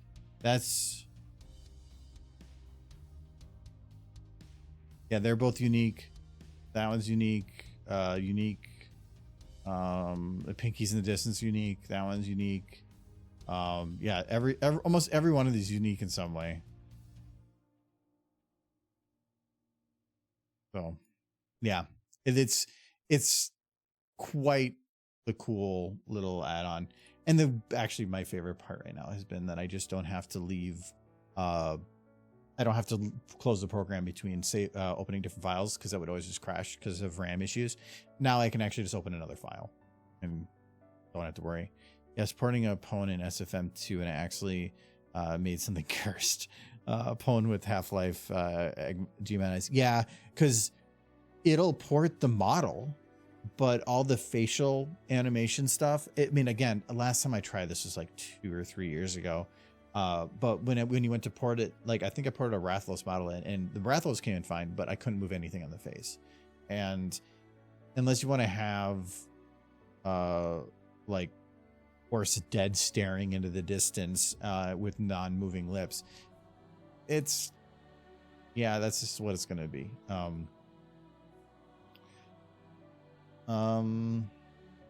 Yeah, nothing like 4K eyes on a horse. The one thing, I don't know if that's helping with it or just the fact that I got the 50 series graphics card now too, but I'm right now running this in 4K mode. Like, and I'm kind of surprised how just well it runs. I'm happy about that. All right. We need to light, I think, more of those houses in the background a bit more. They're a little dark. I'm going to grab that main one, and we're just going to see if we can zoom it more over there.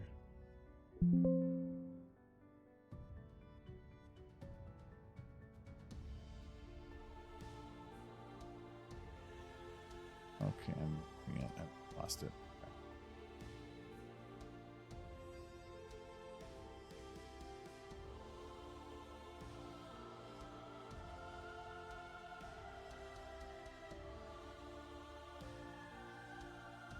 Okay, that helps, but that might be too bright.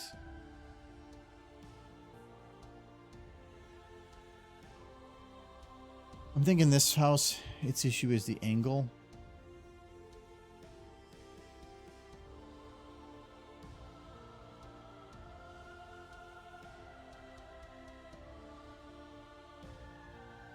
Yeah, I guess that's actually the issue with a lot of those.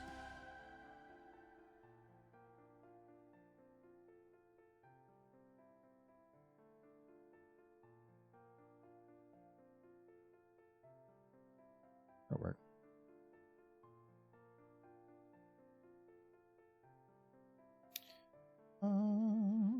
think I do want to put a little bit more aperture on this. I think what I also want to do is probably, I could probably do with the render as it is. I probably want to take the background and desaturate a little bit to help focus on the main horses in the front. I missed the Soul Kitties.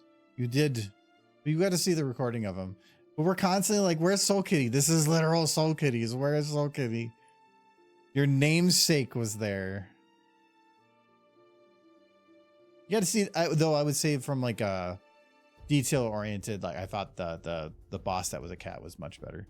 I'm going to have to try that Vulcan patch. Where do you find that again? Yeah.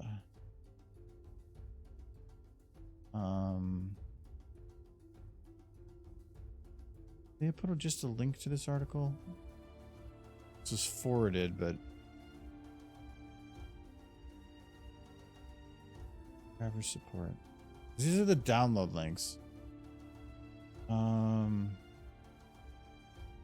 We put this like I think I just followed the instructions from here. This is on my Discord. On our SFM discussion up a little bit, but I don't know where the link is for this. I think he just probably forwarded it as a copy paste from something. So, and let's just open the images.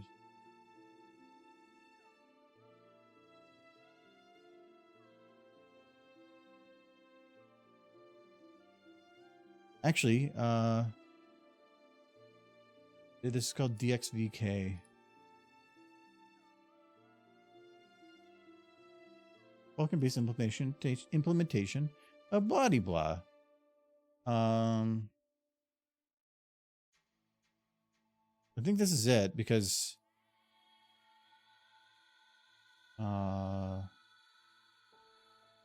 lease builds. Yeah, you can probably find it through here. I can at least give you this link and then you might be able to find it through there. Otherwise. Oh, that's a link to the Discord, but otherwise that's a link to that GitHub. It's I would say for SFM, it is not even an optional thing. It is a required thing at this point to have that.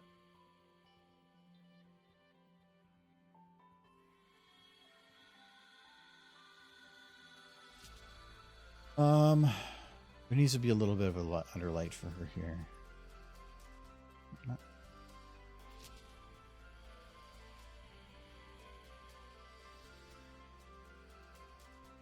All right. Well, thanks for joining the Discord. It's quiet a lot, but I kind of actually prefer it that way. Popping Discords mean that you have to be active, and I am not a social media person to my own detriment.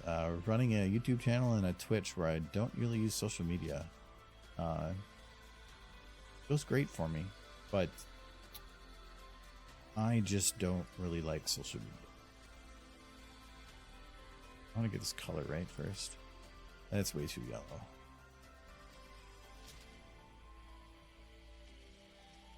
If there's light coming from below, as this case, it would be coming off the dirt that's on the ground because the sun's reflecting off the dirt. It's going to take and give you some kind of coloration of that dirt. So this isn't a reflection of dirt, but it's going to give a better coloration of the ground than if it was white. So that just helps fill in some of those little shadows and stuff.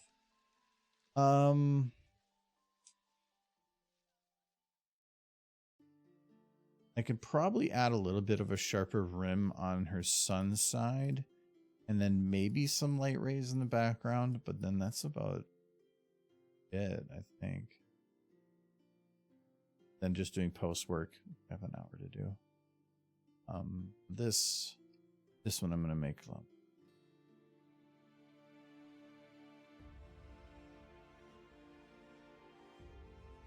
not that yellow.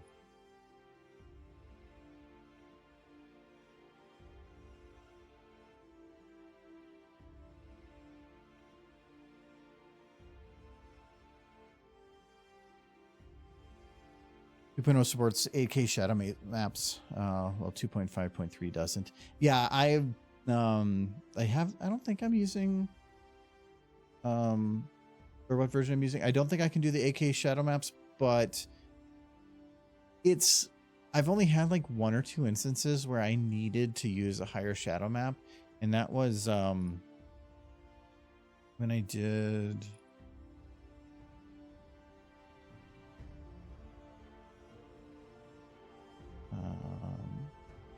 remember what video it was. Applejack gets a tractor.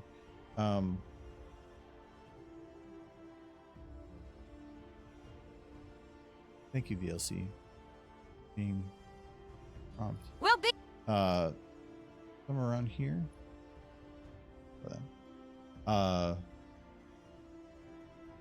For this shot, ended up getting smoothed out, but it's just these shadows on these trees didn't look really good, and being able to, that's for volume, get some nice, sharp, good shadows on some of these edge ones was just, because the farther away a light is and the wider a light is, it's that single light is still using a single map for its projection of shadows. And so it means that the shadows are going to get like kind of pixelated or just squared, because you're starting to see the individual like pixels from that distance. But if you have a higher resolution, it makes it so that those shadows get nice and sharp. And even if you're going to soften those edges, it just makes it look better overall. But that is more processing. But in general, there's been rare situations where I would say like I need 8K, and I'd rather not like optimize or put optimal performance for no gain. Like the whole thing with render settings, that I've usually the idea is go as high as you can go. Kind of like I found you don't really need to. I did a whole test where I'm not going to try to dig out that image anymore, but where I went through each of these and I determined like how long does it take to render a video at each of those different levels. Did confirm each level is double of the previous. So if you go from 32 to 64, it's double. If you go from 32 to 128, it's 4 times. 32 to 256 is 8 times. It's a double, double, double. But quality-wise, after you go to 128, not much benefit afterwards. If you're making a very detailed picture, yes, go as high as you can. If you're making a video, no, it's not worth spending 4 times as long on a render going to 512, because it's just not gonna be that beneficial. I had a render I was doing before that took like an hour to do the render for 3 seconds of video. If I went up to 512, that would 1 hour would become 4 hours for 3 seconds. No, it's just not worth it. If though, like I did straight. For instance, on this, I had a shot where I was playing around with a very, very strong depth of field, like right here. So this one, because of how much was going in the shot, I didn't have that Vulkan thing at the time. I couldn't render it on a certain setting above whatever. This, because of how high that setting was, I think this was at 64 or 128. You can see the individual lines because when you do a motion blur depth of field, it's really just taking multiple variants of that image and just kind of like shaking it, so you can see all those various ghosts. And that's what those lines are, because you're just seeing the edges of those ghosts. And if you do a 128, you're doubling it, which just smooths them out a little more and then smooths it out more. This one, I wish it was higher, but the only reason I needed it was because this depth of field is overridden to hell. It's like way high. The fact that her face is clear, but then the back of her neck isn't, like, just showing it's very tight. But normally you just don't. Like for this, this is just going to be an image because it's for the video, but don't really need it. I'm not really liking how I lit those houses. I'm looking at this. Probably just that one. The other one kind of makes sense.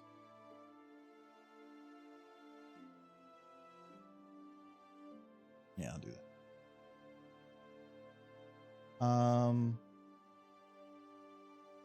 Oof. A little more light.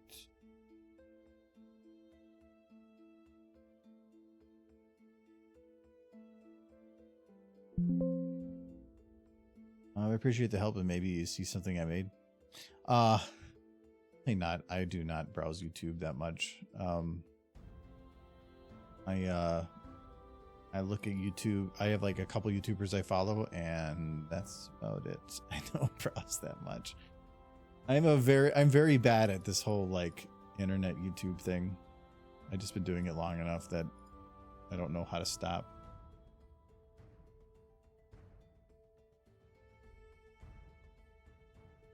I want to light her butt.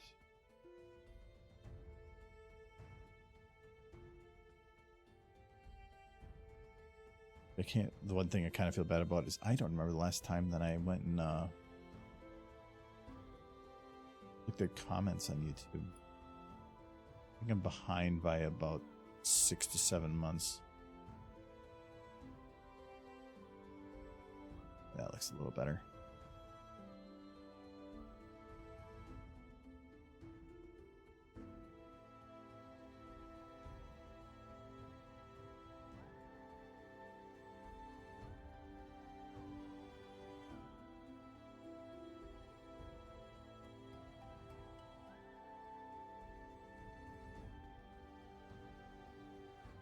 As a shadowed it is.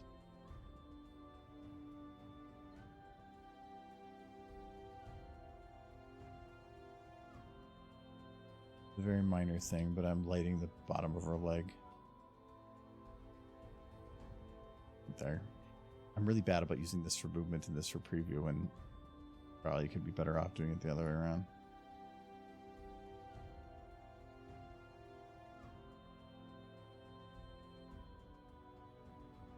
Yeah. A whole bit just for that.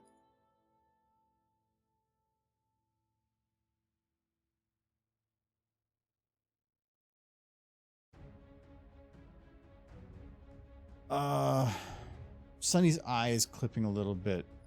This more than I would probably want. It's that way in all the other things too, but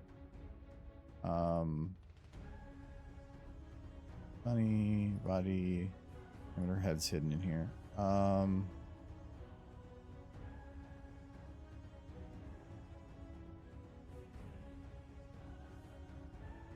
I'll start with skin.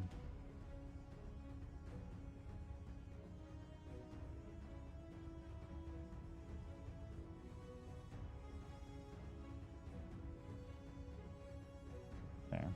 Well, it looks a little better from this angle for a picture, anyway. Oh, and the sky up here needs to be a little bit brighter.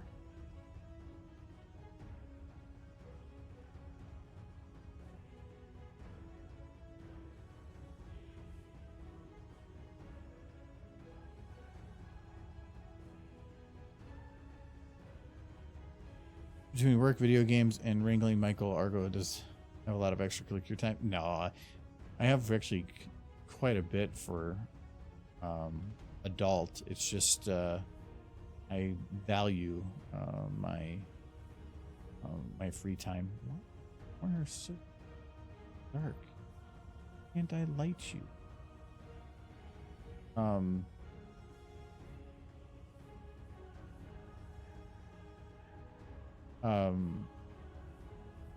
But I have a 40-hour job, and then I do I stream 12 hours a week. Yeah. And then with a couple other logistics things and stuff, it ends up just being a lot. Plenty of Final Fantasy 7 time. I know. Yeah, I'm working through my backlog. I have such a stupid long backlog of games that I want to get through, and we're starting this tomorrow. I keep thinking today's Monday. Tomorrow we're starting a friend group playthrough of the Divinity board game. So looking forward to doing that. Oh no. Iski has entered. I'm British! Woo! I agree. British cookie. Wouldn't they just be called What are they called? Like biscuits. They're biscuits. Oh, also. Girl's not lit right. Under light. Is that this one?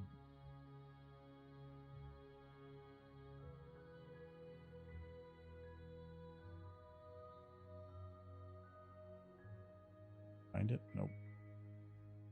There it is. No, that's not it. That's it.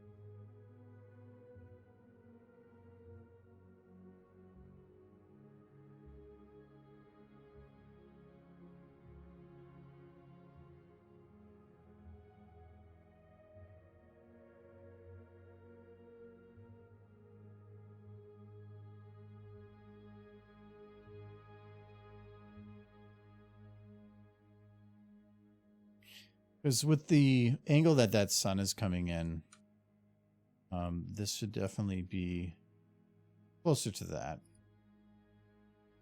There is shadow, but it's just hard to see from that angle. Digestive, that too.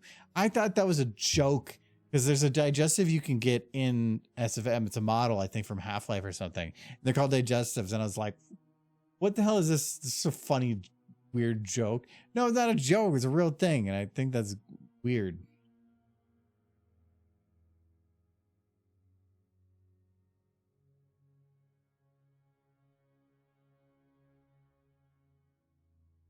I guess you can call your product whatever you want, but weird. Oh, I forgot about fog.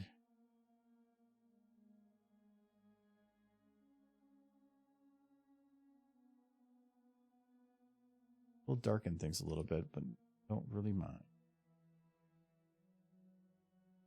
I don't know if I want that fog. That fog seems a little bit. That's the dark fog.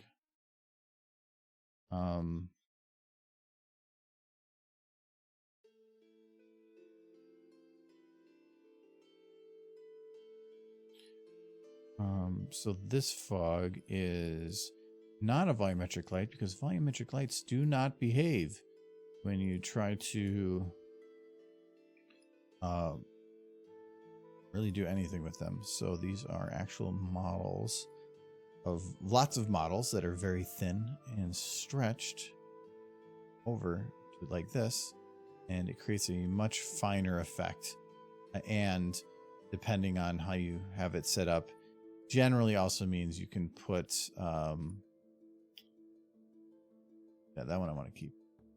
Generally means you can also put characters walking through it and you don't see the weird layers that they go through if you make sure that the area that they have their layers in are detailed enough.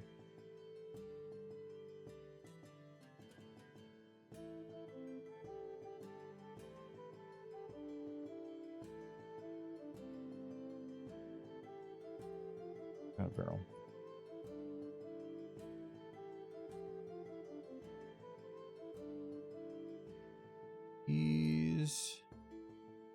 Because this is the fog. I shouldn't even call it fog. It's more of like kicked up dirt. There's ones going all the way through town, but they're very thin. But you can see it across the ground here when you turn them off and on. But I don't think I need.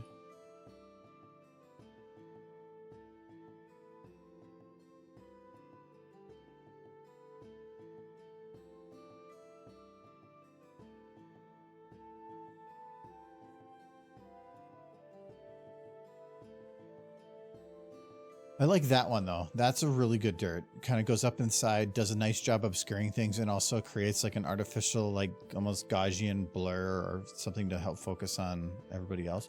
But I want more of them.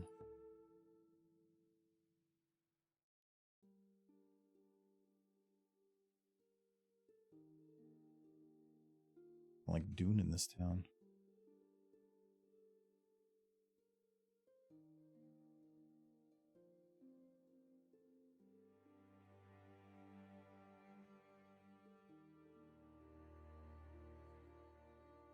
Okay, that's good. And this one I don't know if I'm going to be able to make work.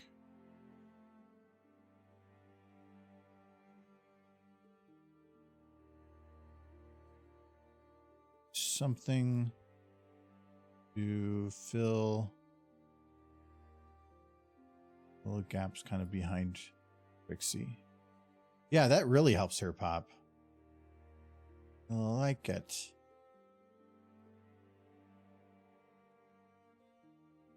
Move it in front of the... Move it to about there before it gets too close.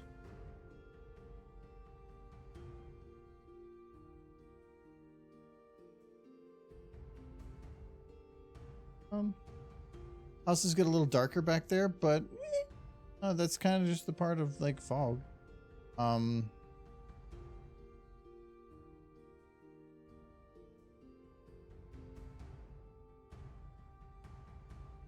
think the only thing I might add is like maybe something will just light up her little bit of an outfit here, and then I think basically, and I might add a little bit of light to her face just to help her stand out a bit more. So 2 lights.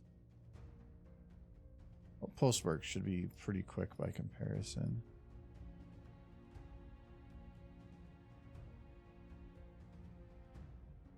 Okay, so this one's just going to be a little bit of a extra lighting here. The darker the object, the less SFM likes to light it. So sometimes dark objects just need a little bit of assistance. But that bag has a really strong reflectivity, so I have to be a little careful on that.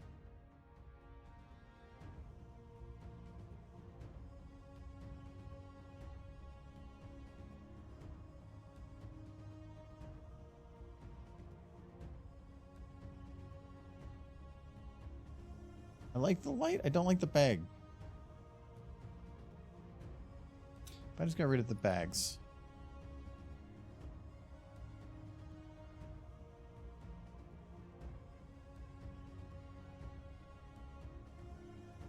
Yeah, I think I'm gonna get rid of the bag. Only reason she's actually even wearing a sweater is because those texture errors, the same ones like you can see on the leg here, because of where the textures meet, that also happens in your middle of the chest, and it's just easier to hide it and less work. And then it kind of fits the aesthetic of just being covered in shit. Yeah, I like that. That's nice of the lighting addition. Thank you, Jinxie, for a resub of 66 months. You're 3 months from cool number. Hey, howdy, howdy. It's that time again. I feel like it's every week. I feel like that's just me though.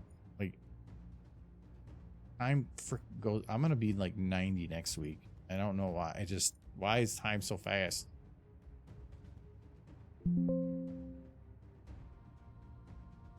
Oh, I think this light is hitting. No, not that one. I want the other. Yeah, it is hitting her leg.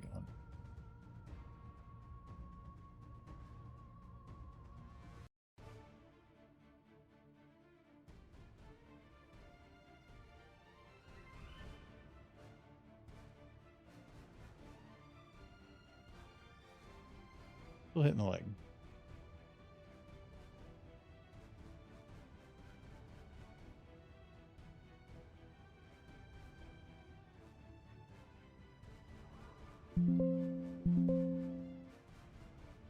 Ooh, let me do bad overrides.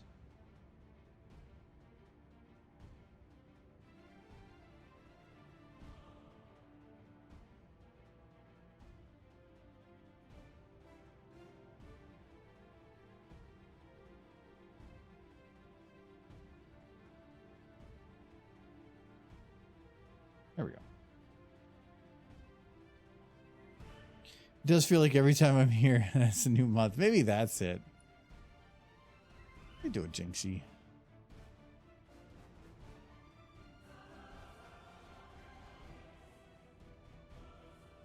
And this one was for, yeah, face.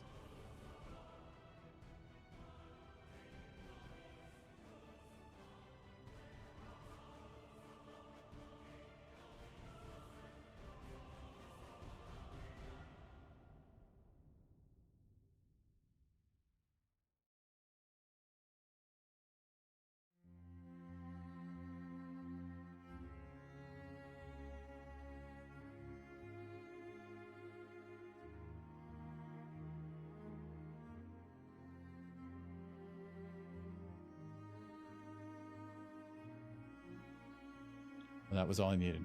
It's that teeny tiny little boost. Because without it, it was this. And well, it looks fine by having that. No, maybe put it up all the way there. By having that extra light in the face, it just makes her pop. Do I need her highlight even more then? Yes, but I don't need to have it as bright. Having an highlight when in this situation where one of the eyes is, you can see this one's just a little darker. That doesn't work. Put the highlight up. Oh, it's hidden. Just a little bit to just make it a little bit more flesh white. I might just do the detail lighting. I was thinking about doing this in the full video, but it just takes so much time to do this.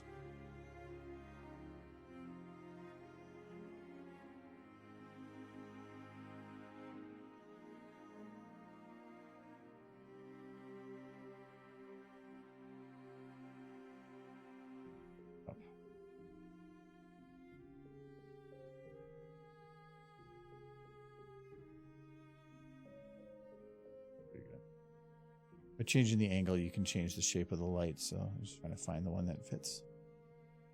Okay. Yeah, whatever. I'll worry about how bright it is in a minute.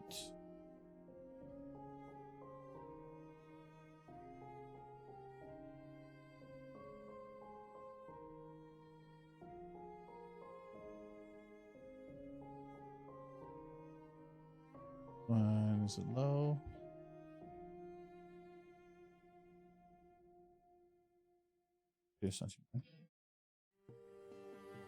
Trying to get it to at least mostly cover the shape of the eye. Do that. Now, well, it looks neat. That is way too bright. Don't do that. I see some people that do this like eye thing where they do the lights in the eye. It's neat, good job, but like tracking an eyeball, like that's really annoying. Don't keep it this bright. This is not realistic. Way too bright.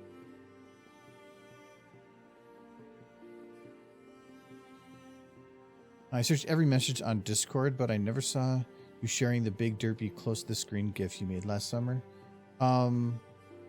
It's a redeem. You can if you do it, it's a coffee cup redeem. You can redeem Big Derp. I think I would create it myself, but I'm pretty sure that somebody would have hit it before I even got to it. Yeah, that one. Is that the one you're looking at?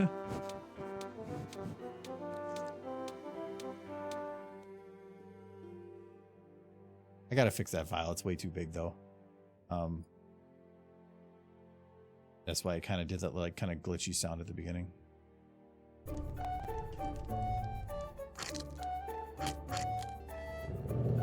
just need to replace my processor. We didn't make Big Derp last summer, did we? We need the source. Like, oh, you want the video file of it? I don't. I haven't actually posted it anywhere. I've thought about doing like a compilation or something on YouTube, but even if I did, it wouldn't be transparent. It would have something. Doing transparent video doesn't work on YouTube. And actually I had them all as like lossless Apple QuickTime, like .mov, because it's one of the few files that works for it. Huge files. Oh my god, like Big Derp was like nearly gig for how long it is. I found that you can do WebM files, and they are like 1/100th the size. So the socks one, that one, because anything that's full screen needs to be the resolution of the screen. Well, a lot of those other corner ones, I can shrink the file down just exactly that corner, and it saves a lot of space. So, but yeah, I don't have any downloadable source for it. What would you need it for? Because I know I just have it for my own personal overlay stuff. I've thought about doing commissions for people to like if they want overlays for streams, do custom ones of those, because I think it's actually kind of a neat thing for people to have as redeems if they wanted like a follow bit. Because like for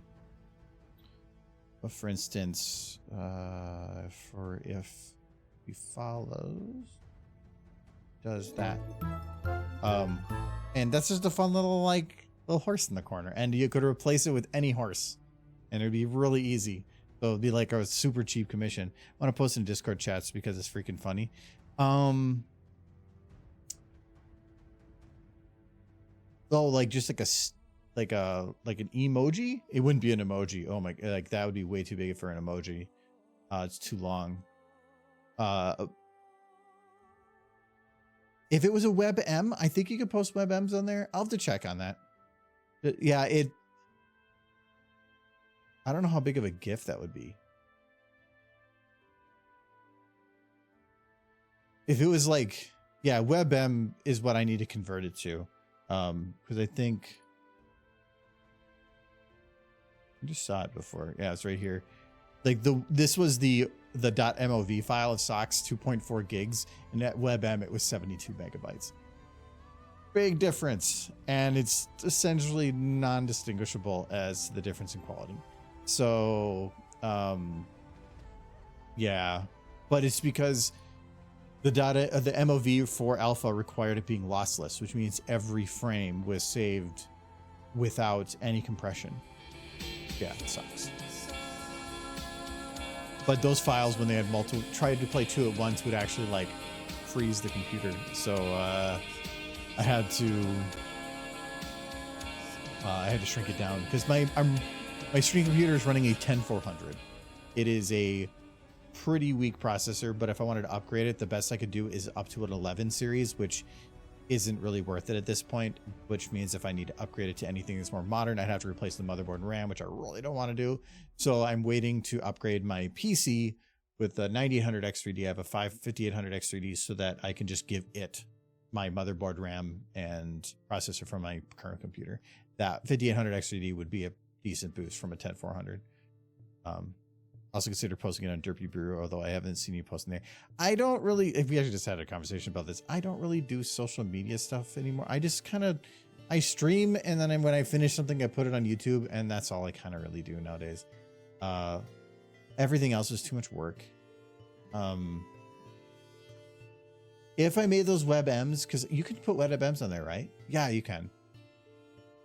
I'll see, because my concern with it is the overlays that I have are kind of like a fun stream thing. And if other people put them on theirs and it was just everywhere, or multiple people had them, it would kind of take away from that a little bit. So that's also one of the things I've been hesitant about. We're too old for social media. I just don't like it. Like, I don't like doom scrolling. I go on a news feed and I'll kind of browse that if I'm bored, but I'll maybe do it for like 5 minutes. Other than that, like, I'd rather read a book on my phone. I don't really care what Kim Kardashian's doing today. And if I have friends that I want to try to keep up on as to what they're up to, I have better methods. Discord's way better for figuring that out. So I just, and yeah, I do YouTube stuff, so I'm kind of stupid not keeping up on the stuff, but still, it's just not me. And so I decided a while back that it's not something I like doing, so I'm just not going to do it.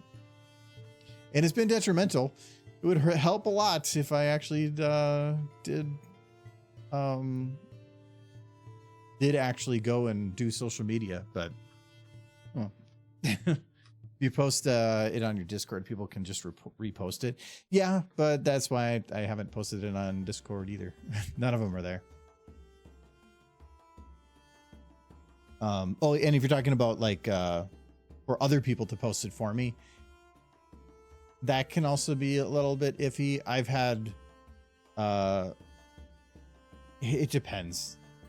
Your stuff is just amazing. It's so sad to see you not share it all. Kind of, it's sharing. People just have to do the redeem for it.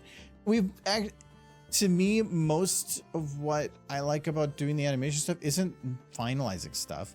This video that I'm trying to get this thumbnail done for, it's been done for like 2 months. I just haven't really cared it was the process of making it that was fun.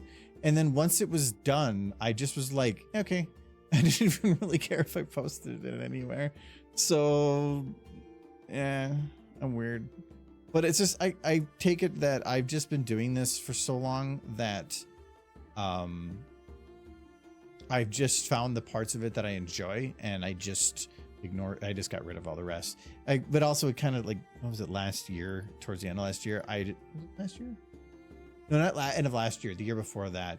I had a really like hard end of year with conventions kind of being an ass and being overwhelmed by things where I had to back off from things a lot. And since then, I've really not cared.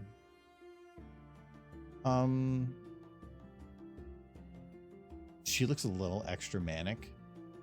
I'm maybe okay with that. I'm just going to drop those highlights a little bit. They're a little strong still.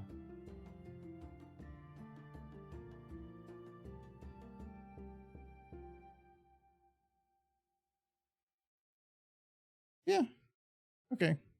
I like how if a horse goes and puts their arms like that, it's perfectly fine. But like if a person does that, it's a problem. But I guess there's no like positioning that a horse can do with a hoof otherwise. No, I've thought about doing a YouTube compilation of some of the overlays, but again, that wouldn't be transparent. I can I'll have to see. Because like I mentioned, I've thought about doing commissions where, say, somebody has an OC and they have a model and they want to have a big derp, but instead of big derp, it's of their OC. Well, that might be like a super cheap commission opportunity where it's like, well, I've already done all the work already, so it's just going to be a couple bucks type thing, just to make something out of them other than just copy paste. I used to. God, is that still in Derpy Brew?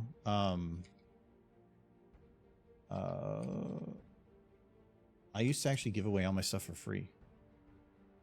No, not Derpy Brew. What am I doing? Oh, somebody posted my socks image. I didn't even post anywhere. There's somebody's screenshot. Oh, it's got no comments. It's 45 views. Okay, I'm actually okay with that. That's funny. I was thinking a DeviantArt. Okay. Wait, what the hell is this? Oh, it's got Applejack in there. All right. No, I did a thing a while back. I don't do DeviantArt anymore either because I think it's trash.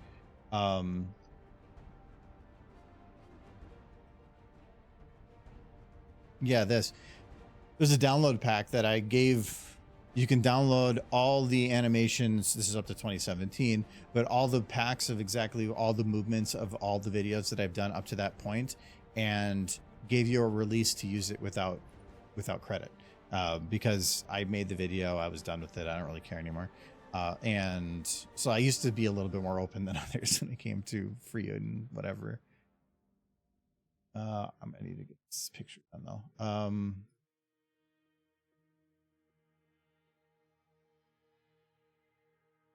I want to get this in 4K, so I need to do that in video. Did some people use it? Oh yeah. I saw somebody did a full video where they did, it was Fluttershy singing some song, and they did kind of like a quick, really cheap lip sync on it. And all the animation for it was just copy paste of various animations from my files. And it actually it looked kind of decent, which is kind of surprising. They just had some moving camera and her in like some like angelic setting. It was neat. But my thought was the best way to learn is to take something somebody else has done and either try to replicate it or poke at it or prod at it. And so I was like, well, here you go. Have fun. I don't need this anymore. I use that stuff so much myself. It's useful to go and steal animation for stuff. Like for instance, in where do we do this? So where do I put my shorts? They're in a folder, aren't they? Nope, they're not in a folder. The one with Derpy punching squirrels. Is that what I just called it? I don't even. Yeah, Derpy kicking squirrels. Like this whole animation. I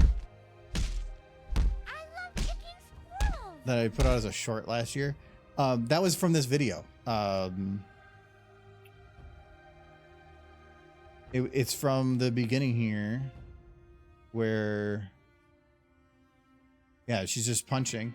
I was just reusing the animation from it, just going slower. So, I always recycle my own stuff. Problem is, I tend to recycle it before I've used it in its official setting, and then people just think that I've recycled for the main video, and it's the other way around. Okay. I need to start this so I can see if I get some frames here.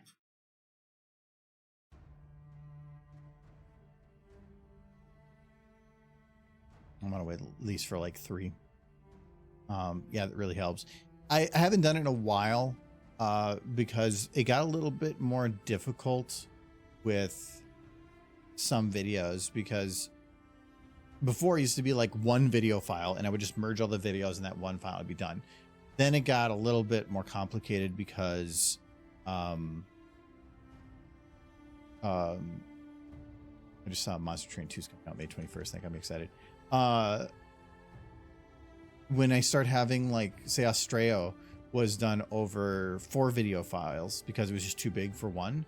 Well, now I'd have to go and find all that character amongst multiple files and do this importing and exporting, and it got way more difficult to do that. With that full pack, for the first time I did it, was like one thing. This video alone takes 3 files.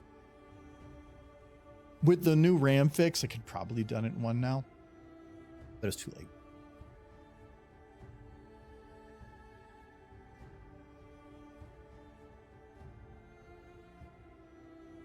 So this scene has nothing that changes. Oh, kind of. The volumetric lights do spin slightly. Or not spin, they'll have the texture go over it, so technically it could change a little bit, but changing like 50 kilobits seems like a lot. Skip. Why do I have multiple open?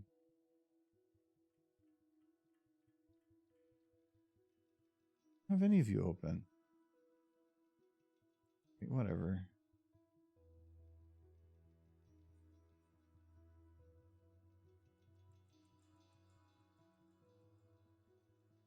We consider sharing Big Derp. I'll have to see, because if I share Big Derp, we'll have to share a lot more. I have so many of those overlays. I love making them though. They're fun because it's not, I can make it, but then people can go in and like use it. It has like a utility. I like having that. It's gonna be a little hard to smooth some of these out because baby steps, baby steps. Also, as soon as I'm done streaming, I kind of just stop caring, which also doesn't help. I kind of just go into like hermit mode again for a while. I like going hermit mode.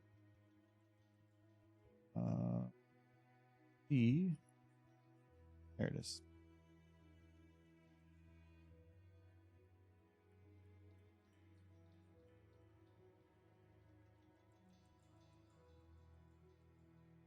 These horses are textured, so I got to be a little bit more careful with these ones. You can see the texture on the bottom. Oh, is that texture? Or technically, I could probably get rid of that.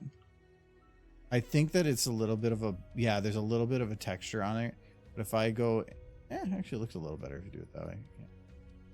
I don't know if the stream actually shows it, but there's just a little bit of these rough edges, like say right here, you got this corner. I put this up to like 50% or about there, and then let's see about there. You can,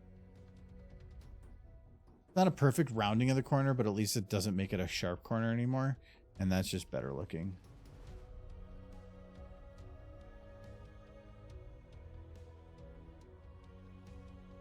A little harder to fix on this. Yeah, I don't want to do that. I'll leave that as a sharp corner. I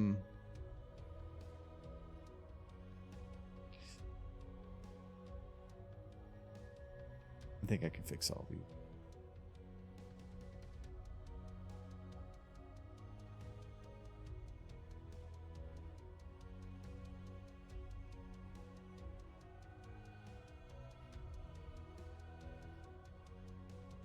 usually do a 50% for fixing corners and about 15% for smoothing, like in here.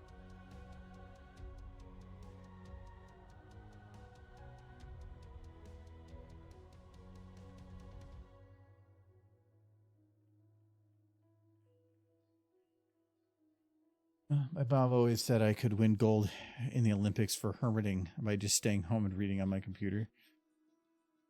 Yeah. It's also just once a month we have our board game meets, and I'm usually in the office like a couple days of the week. And I have multiple roommates, so I always have people there. But I am very introverted and I really like my own personal time, but it feels like sometimes I'll go multiple days without too much of it. So, and I don't consider this personal time because I'm not doing like, I would say like what I would want to do. I'm kind of like, oh, this is my schedule. Been doing this for long enough for this, but it's what I got to do. And it's not quite the same. I don't even know why. I probably don't need to fix this stuff because I bet you, double check it right now, because I need to scale this down to 720 for YouTube anyway. I bet you when I scale it down, it will just smooth it out.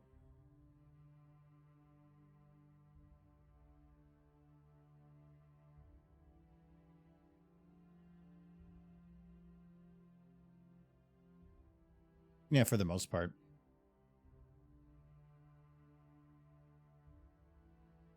Yeah. I don't think I need to worry about too much about that. Some of the corners and like this,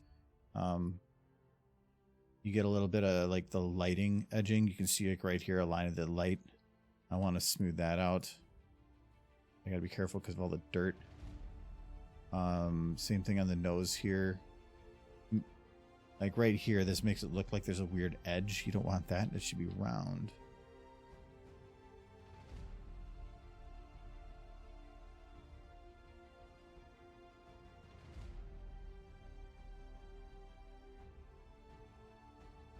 See, now that actually looks a lot better. I could probably go one more over it.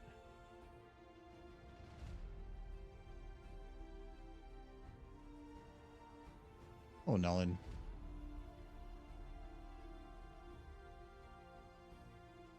Animation time with the tots. Tots, am I missing something? Are you doing that with the smudging tool? Yes. I am using smudge tool, and like I said, for a lot of these fixes, like trying to clean up some of these edges, I'll generally put it above 15% because I found that just kind of is the good value, anywhere from like 15 to 18. But if I need to clean up corners, you want to with a corner, you want to grab most of it, but not quite all of it, because if you do like 100% smudge, 100% smudge has the problem of it like doesn't really move. It just takes the whole edge with it, and that doesn't really look right. But if I wanted to say clean up this edge, see if I did it like this, it's kind of blurring the whole edge right to the whole circle. If I do 50% and I do that, it's a little tighter, and I like that more. And it's not perfect. I've seen some people do like those edge cleanups way better than I am. And I just can't be bothered to try too hard with that. I just clean up what makes it look a little better, and then I'm call it good. Or the most obvious ones, like this, very strong edge. That's a nice soft edge.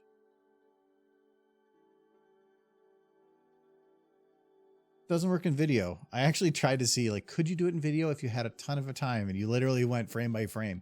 No. The chances of you actually cleaning up those edges on every frame to make it all exactly the same, no, it's never going to happen.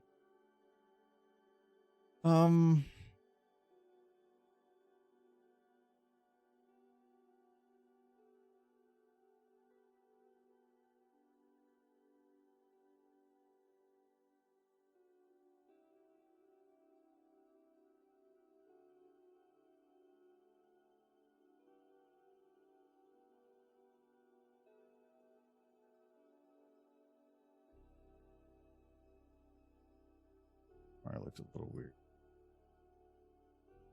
Like that boxy hair back there, not going to bother. Going to leave it. Some of this, not going to bother.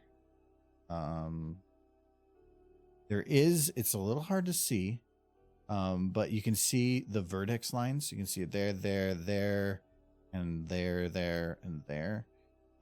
That I also don't.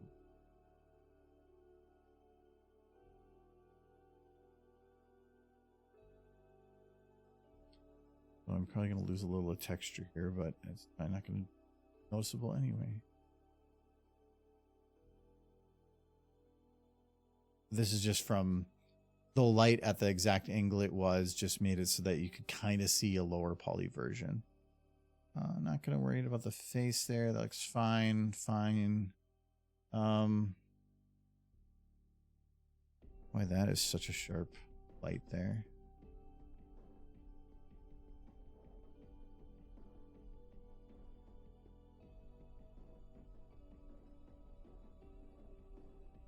The other man a little bit. You don't want to lose the sharpness on the actual like contrast, like between the two objects.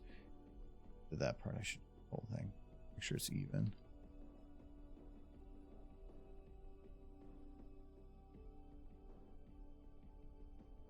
I think this is. I think I know what this was. When you bend something at a really sharp angle like that, just sometimes. Oh, you're right. Weird on the eye there, and there's a little bit of clipping there, but I'm not worried. Hitches leg bone.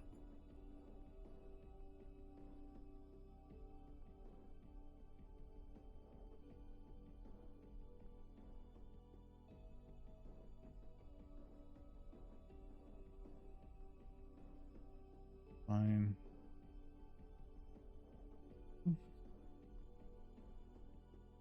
That bothers me a little bit. I think that was for wings. See if you can just make this real easy.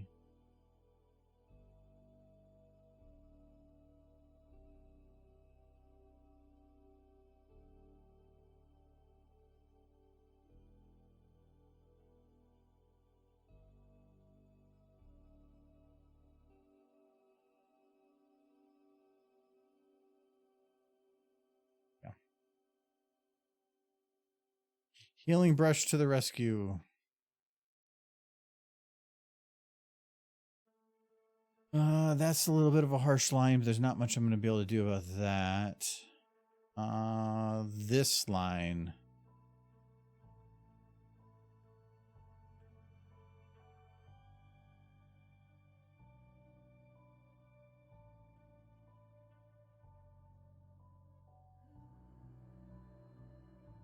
That's better.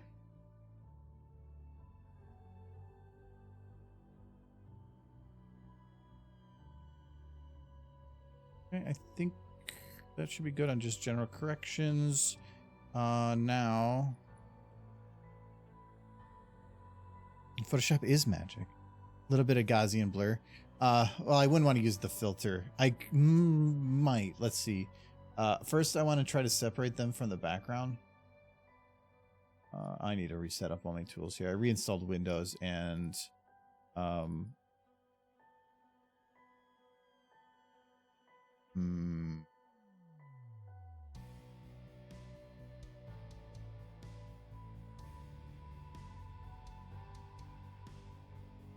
I'm gonna go with the easy route on this.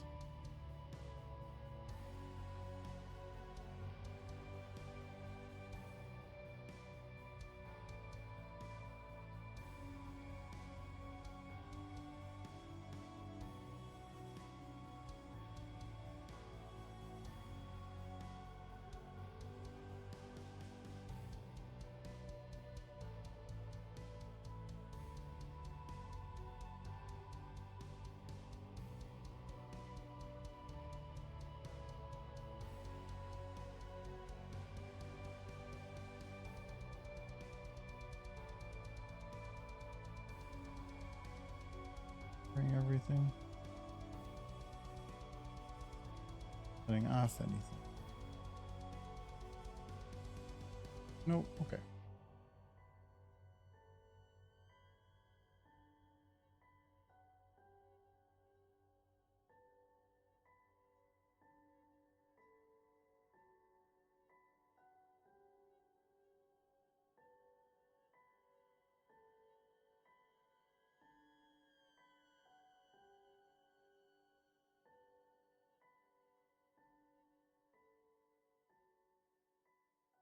let somebody else, let something else do the masking for you.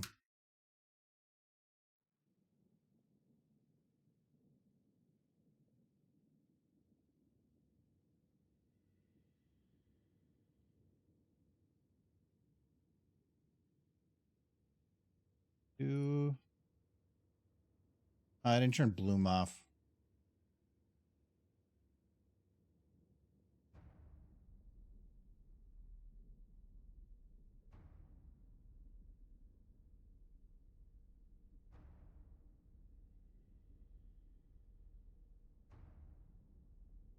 I had to do this for, or very similar to this for an overlay that we did. I think it was the socks one, because it's a little hard to do a green screen when you have like the rainbow of colors. So instead I just masked it or rendered it out with, made an overlay layer that was just the outlines with lights off like this, where the socks were all black and then the background is green, and then it made it so I had a super easy overlay layer.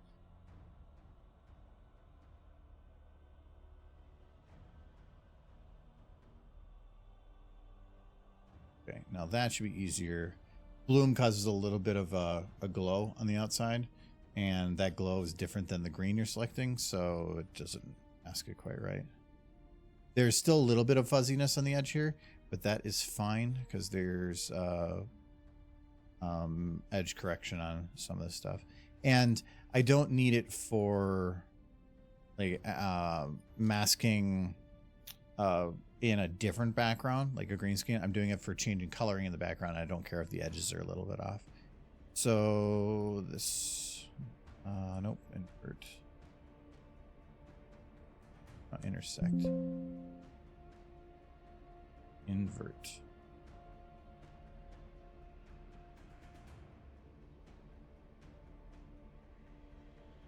Invert, select inverse. There we go. Okay.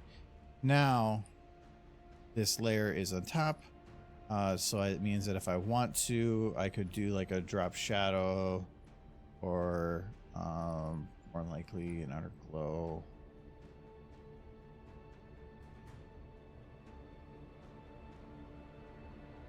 E. U.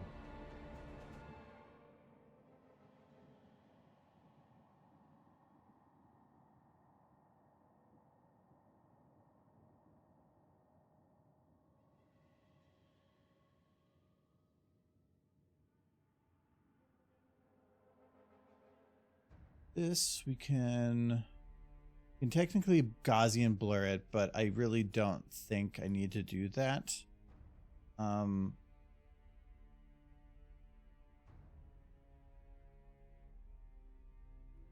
Maybe we'll see. I think that I want to brighten up this background.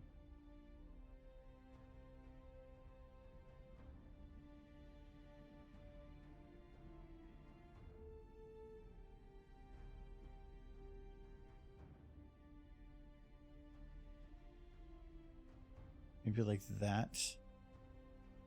And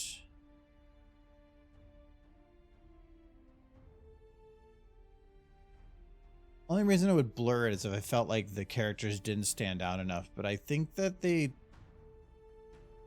stand out enough.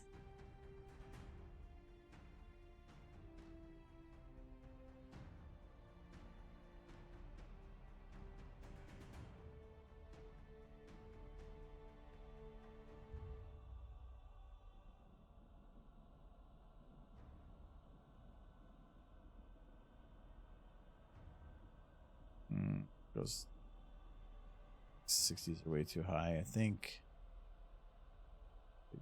20s might be enough. Yeah. Because then you got to think it's going to probably be like this big on people's screens. That going to be enough?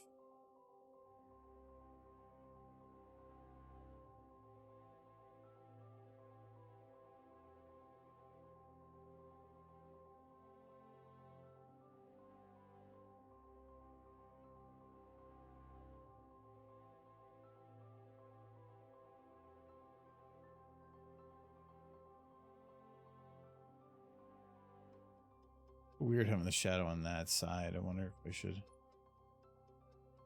put it to be side.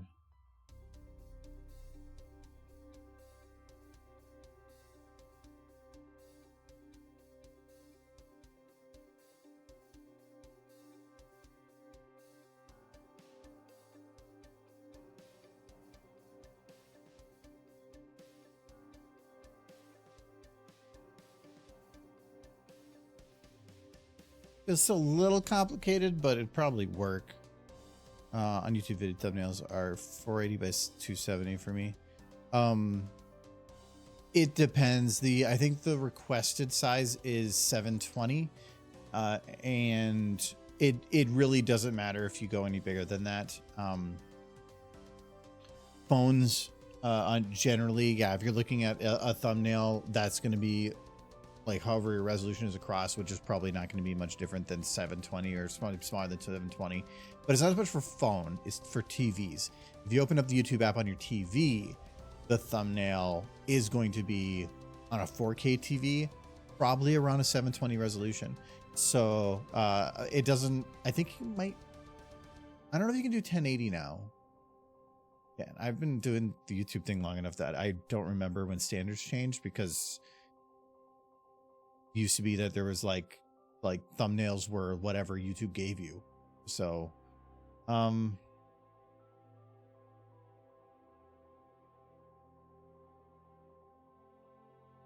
this? No, I don't think I can anymore.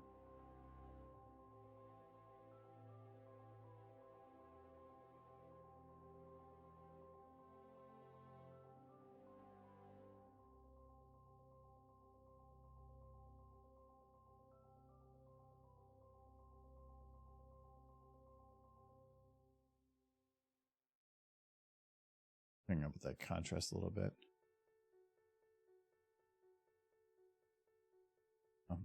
I am okay with some of it, but I think what the coloration I did on them, I'm not liking so much.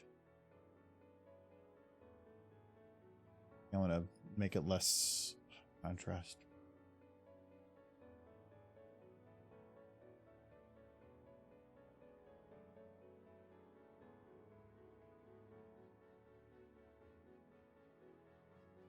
Oh, and actually, I know what I'm forgetting too. I'm gonna do that now. The whole video has a slight orange filter over it. Yeah, like this. Honestly, it's supposed to be more like this.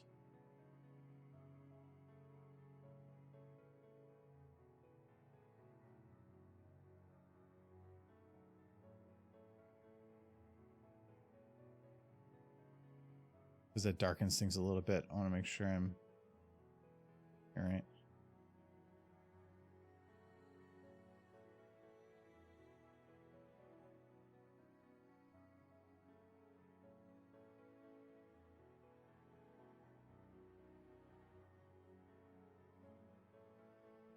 don't want to go too dark. I don't want to go too light. But I think the vibrance will save it on this. I need those colors to pop.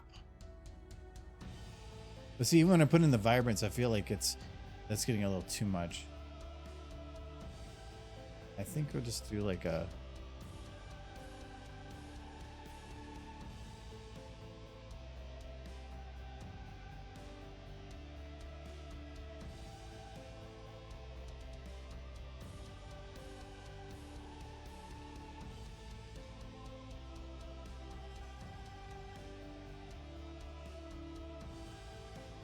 Yeah, I don't like it blurred.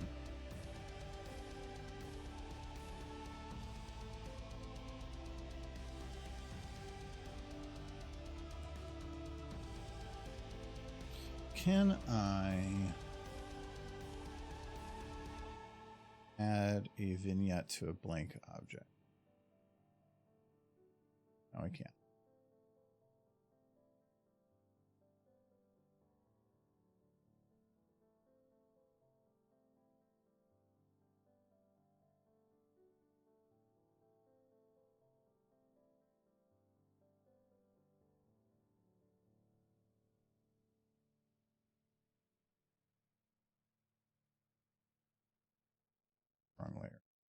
Yes.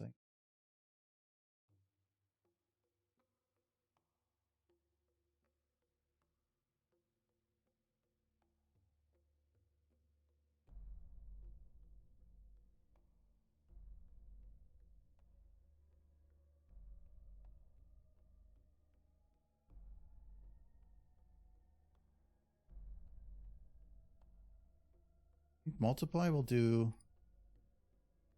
just kind of that standard darkening on the edges. But I think linear burn will do the same, but kind of like burn the colors a little bit. I think that might be a little much though.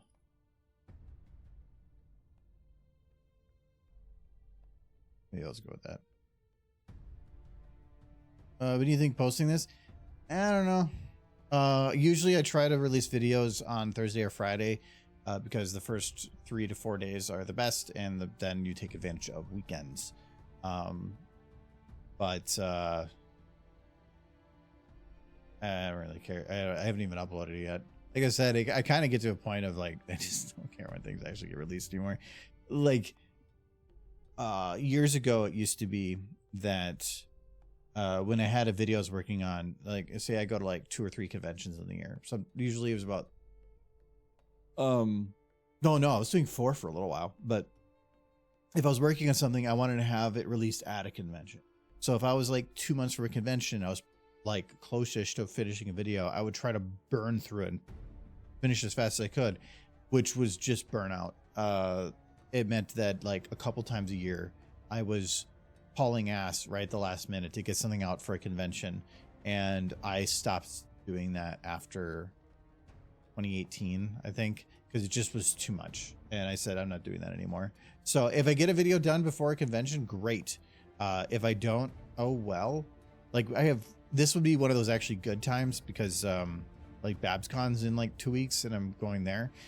If there was an SFM panel, I would definitely hold on to it for release then. But I don't do SFM panels anymore either. I don't really see a point anymore. They get super low attendance. Nobody really cares about it anymore, and it felt like a waste of time. So and it felt like every time we went to do the panel, it was the same thing over and over again. So I just don't do it anymore. I think ACLP is doing some now instead. Now we just do bad fanfic, which we are doing at BabsCon. That should be fun. I love that panel. And this is going to be super easy because I don't have to prep for it. Normally every year we go and do it at the same convention, and I have to try to get new content. But when it's a new con that I haven't done bad fanfic at before, I can bring it whatever the hell I want. I have, I know we'll open that later, but I have 100 fics I probably have edited. We'll do pictures. So this is going to be, the other thing I haven't figured out is what I'm going to call this damn video. Oh, this is in 4K. First save as.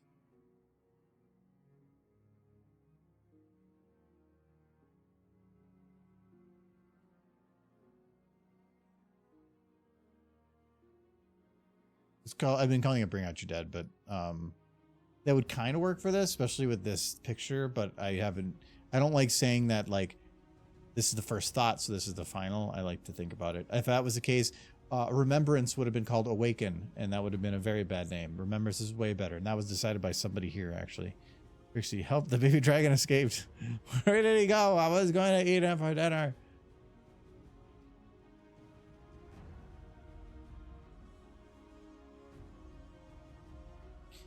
Let me check what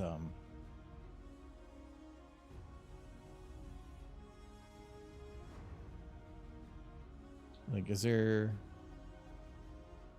21st, we recommend having customers for 720.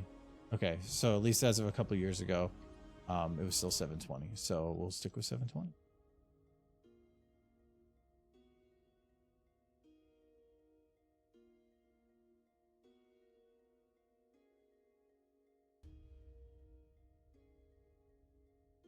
Oh, it's just here, but I gotta switch. Oh, and I think they want JPEG too, right? File for, oh, it can be PNG. Well, that's AI. It does say PNG. Okay. We'll do PNG then.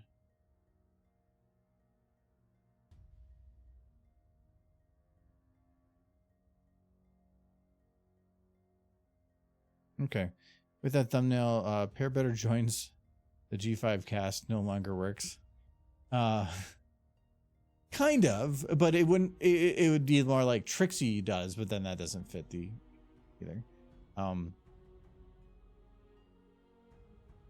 I'm not sure.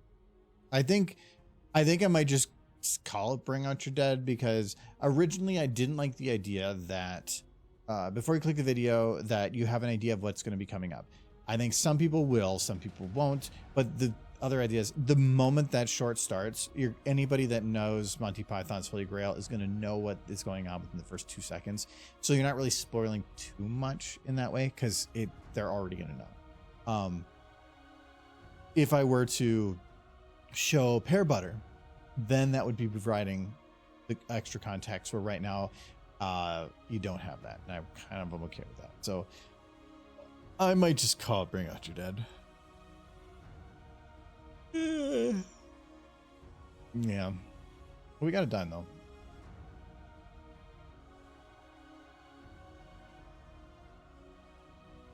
And I don't want to save it, but also like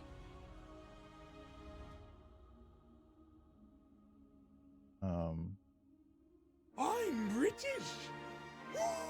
Woo! I had a mid thought and then my brain went British. Okay, now this is saved. I just want to make sure like I had actually saved it. All right. I think that video is all good to go. No, I saw this in the corner before. Monster Train 2. Monster Train 1 is really good. Kind of excited for number 2. It looks like the first one plus some, which is the best type of sequel. Call it I'm British. Ooh. No. Call thanks Hasbro. For the thumbnail that kind of works, but for the video it doesn't. Post G5 retirement party. But that implies the G5 is the focus, and I really don't think that they're the focus here. It's just I needed to fill a cart with dead creatures, and I started doing that. I put them in the cart before it was announced they were going to be canceled. I'm working on this for a very long time. Cheers, Mark.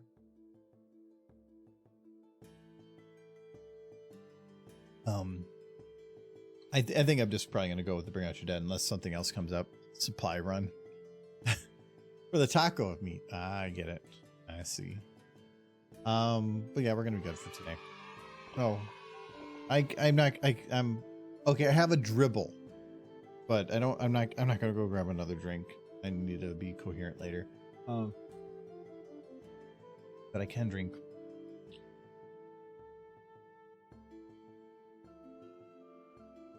Tasted weird. I think there was a lot more whiskey in that little shot than I thought there would be. I was like, what? Or maybe it was a little watered down. I'm not sure. A little more water though. But I gotta pass you guys on. I'll be back Friday. I'm pretty sure Michael will be back then. I think he just needs to stop talking for a while. We've been politely telling him to shut up so that he can get his voice to rest.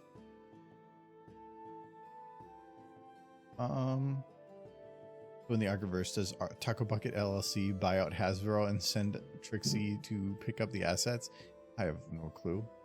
The Archiverse is literally just a mishmash of thing. It just whatever works out. What do we got on? Oh, you're celebrating your 30th birthday. 30? 30? Oh my god, I feel old. Oh, I thought Viva was a bit older than that. Oh wow. Just playing. Oh, the original Legend of Zelda. That's pretty cool, actually. They're playing Gary's mod. Do they doing free stuff? Oh, they're 5 minutes. Oh, it's Gary's mod. He's doing the Gary's mod animation stuff. Yeah, but he's got a lot of people already watching over there. And she got 61 as well, so we could probably send you a retro. Give him some people. Argo is old. How old am I? This is always a fun question. How old do you think I am? Well, I guess actually there's partial spoiler because of the 30 thing, but I tend to have people guess. Actually, exactly. So usually I have people guess younger, but when I say I feel old to 30, that kind of gives a point of reference for you. But no, I'm 40, 40 and a half or something like that. Old. Sunset.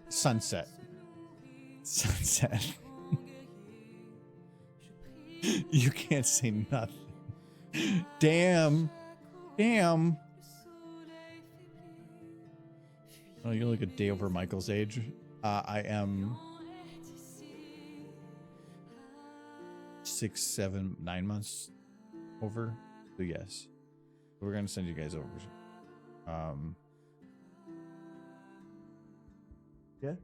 Yeah, I'm done in a sec. Michael's poking in. Over there. The original Zelda, that's nostalgic. He's older than me, and I was born in 1980. Wait, what? Oh, big derp. Thank you, Alex, and to GC for the resubs. Thank you very much. Still a whippersnapper. Yeah, that's why when I joined the whole brony everything, it was 2013 or something, and I was already 28 at that point. So it was interesting because some of the people that are turning 30 now, and that means that when they joined, they were in their teens, and that was a lot of the people in the fandom.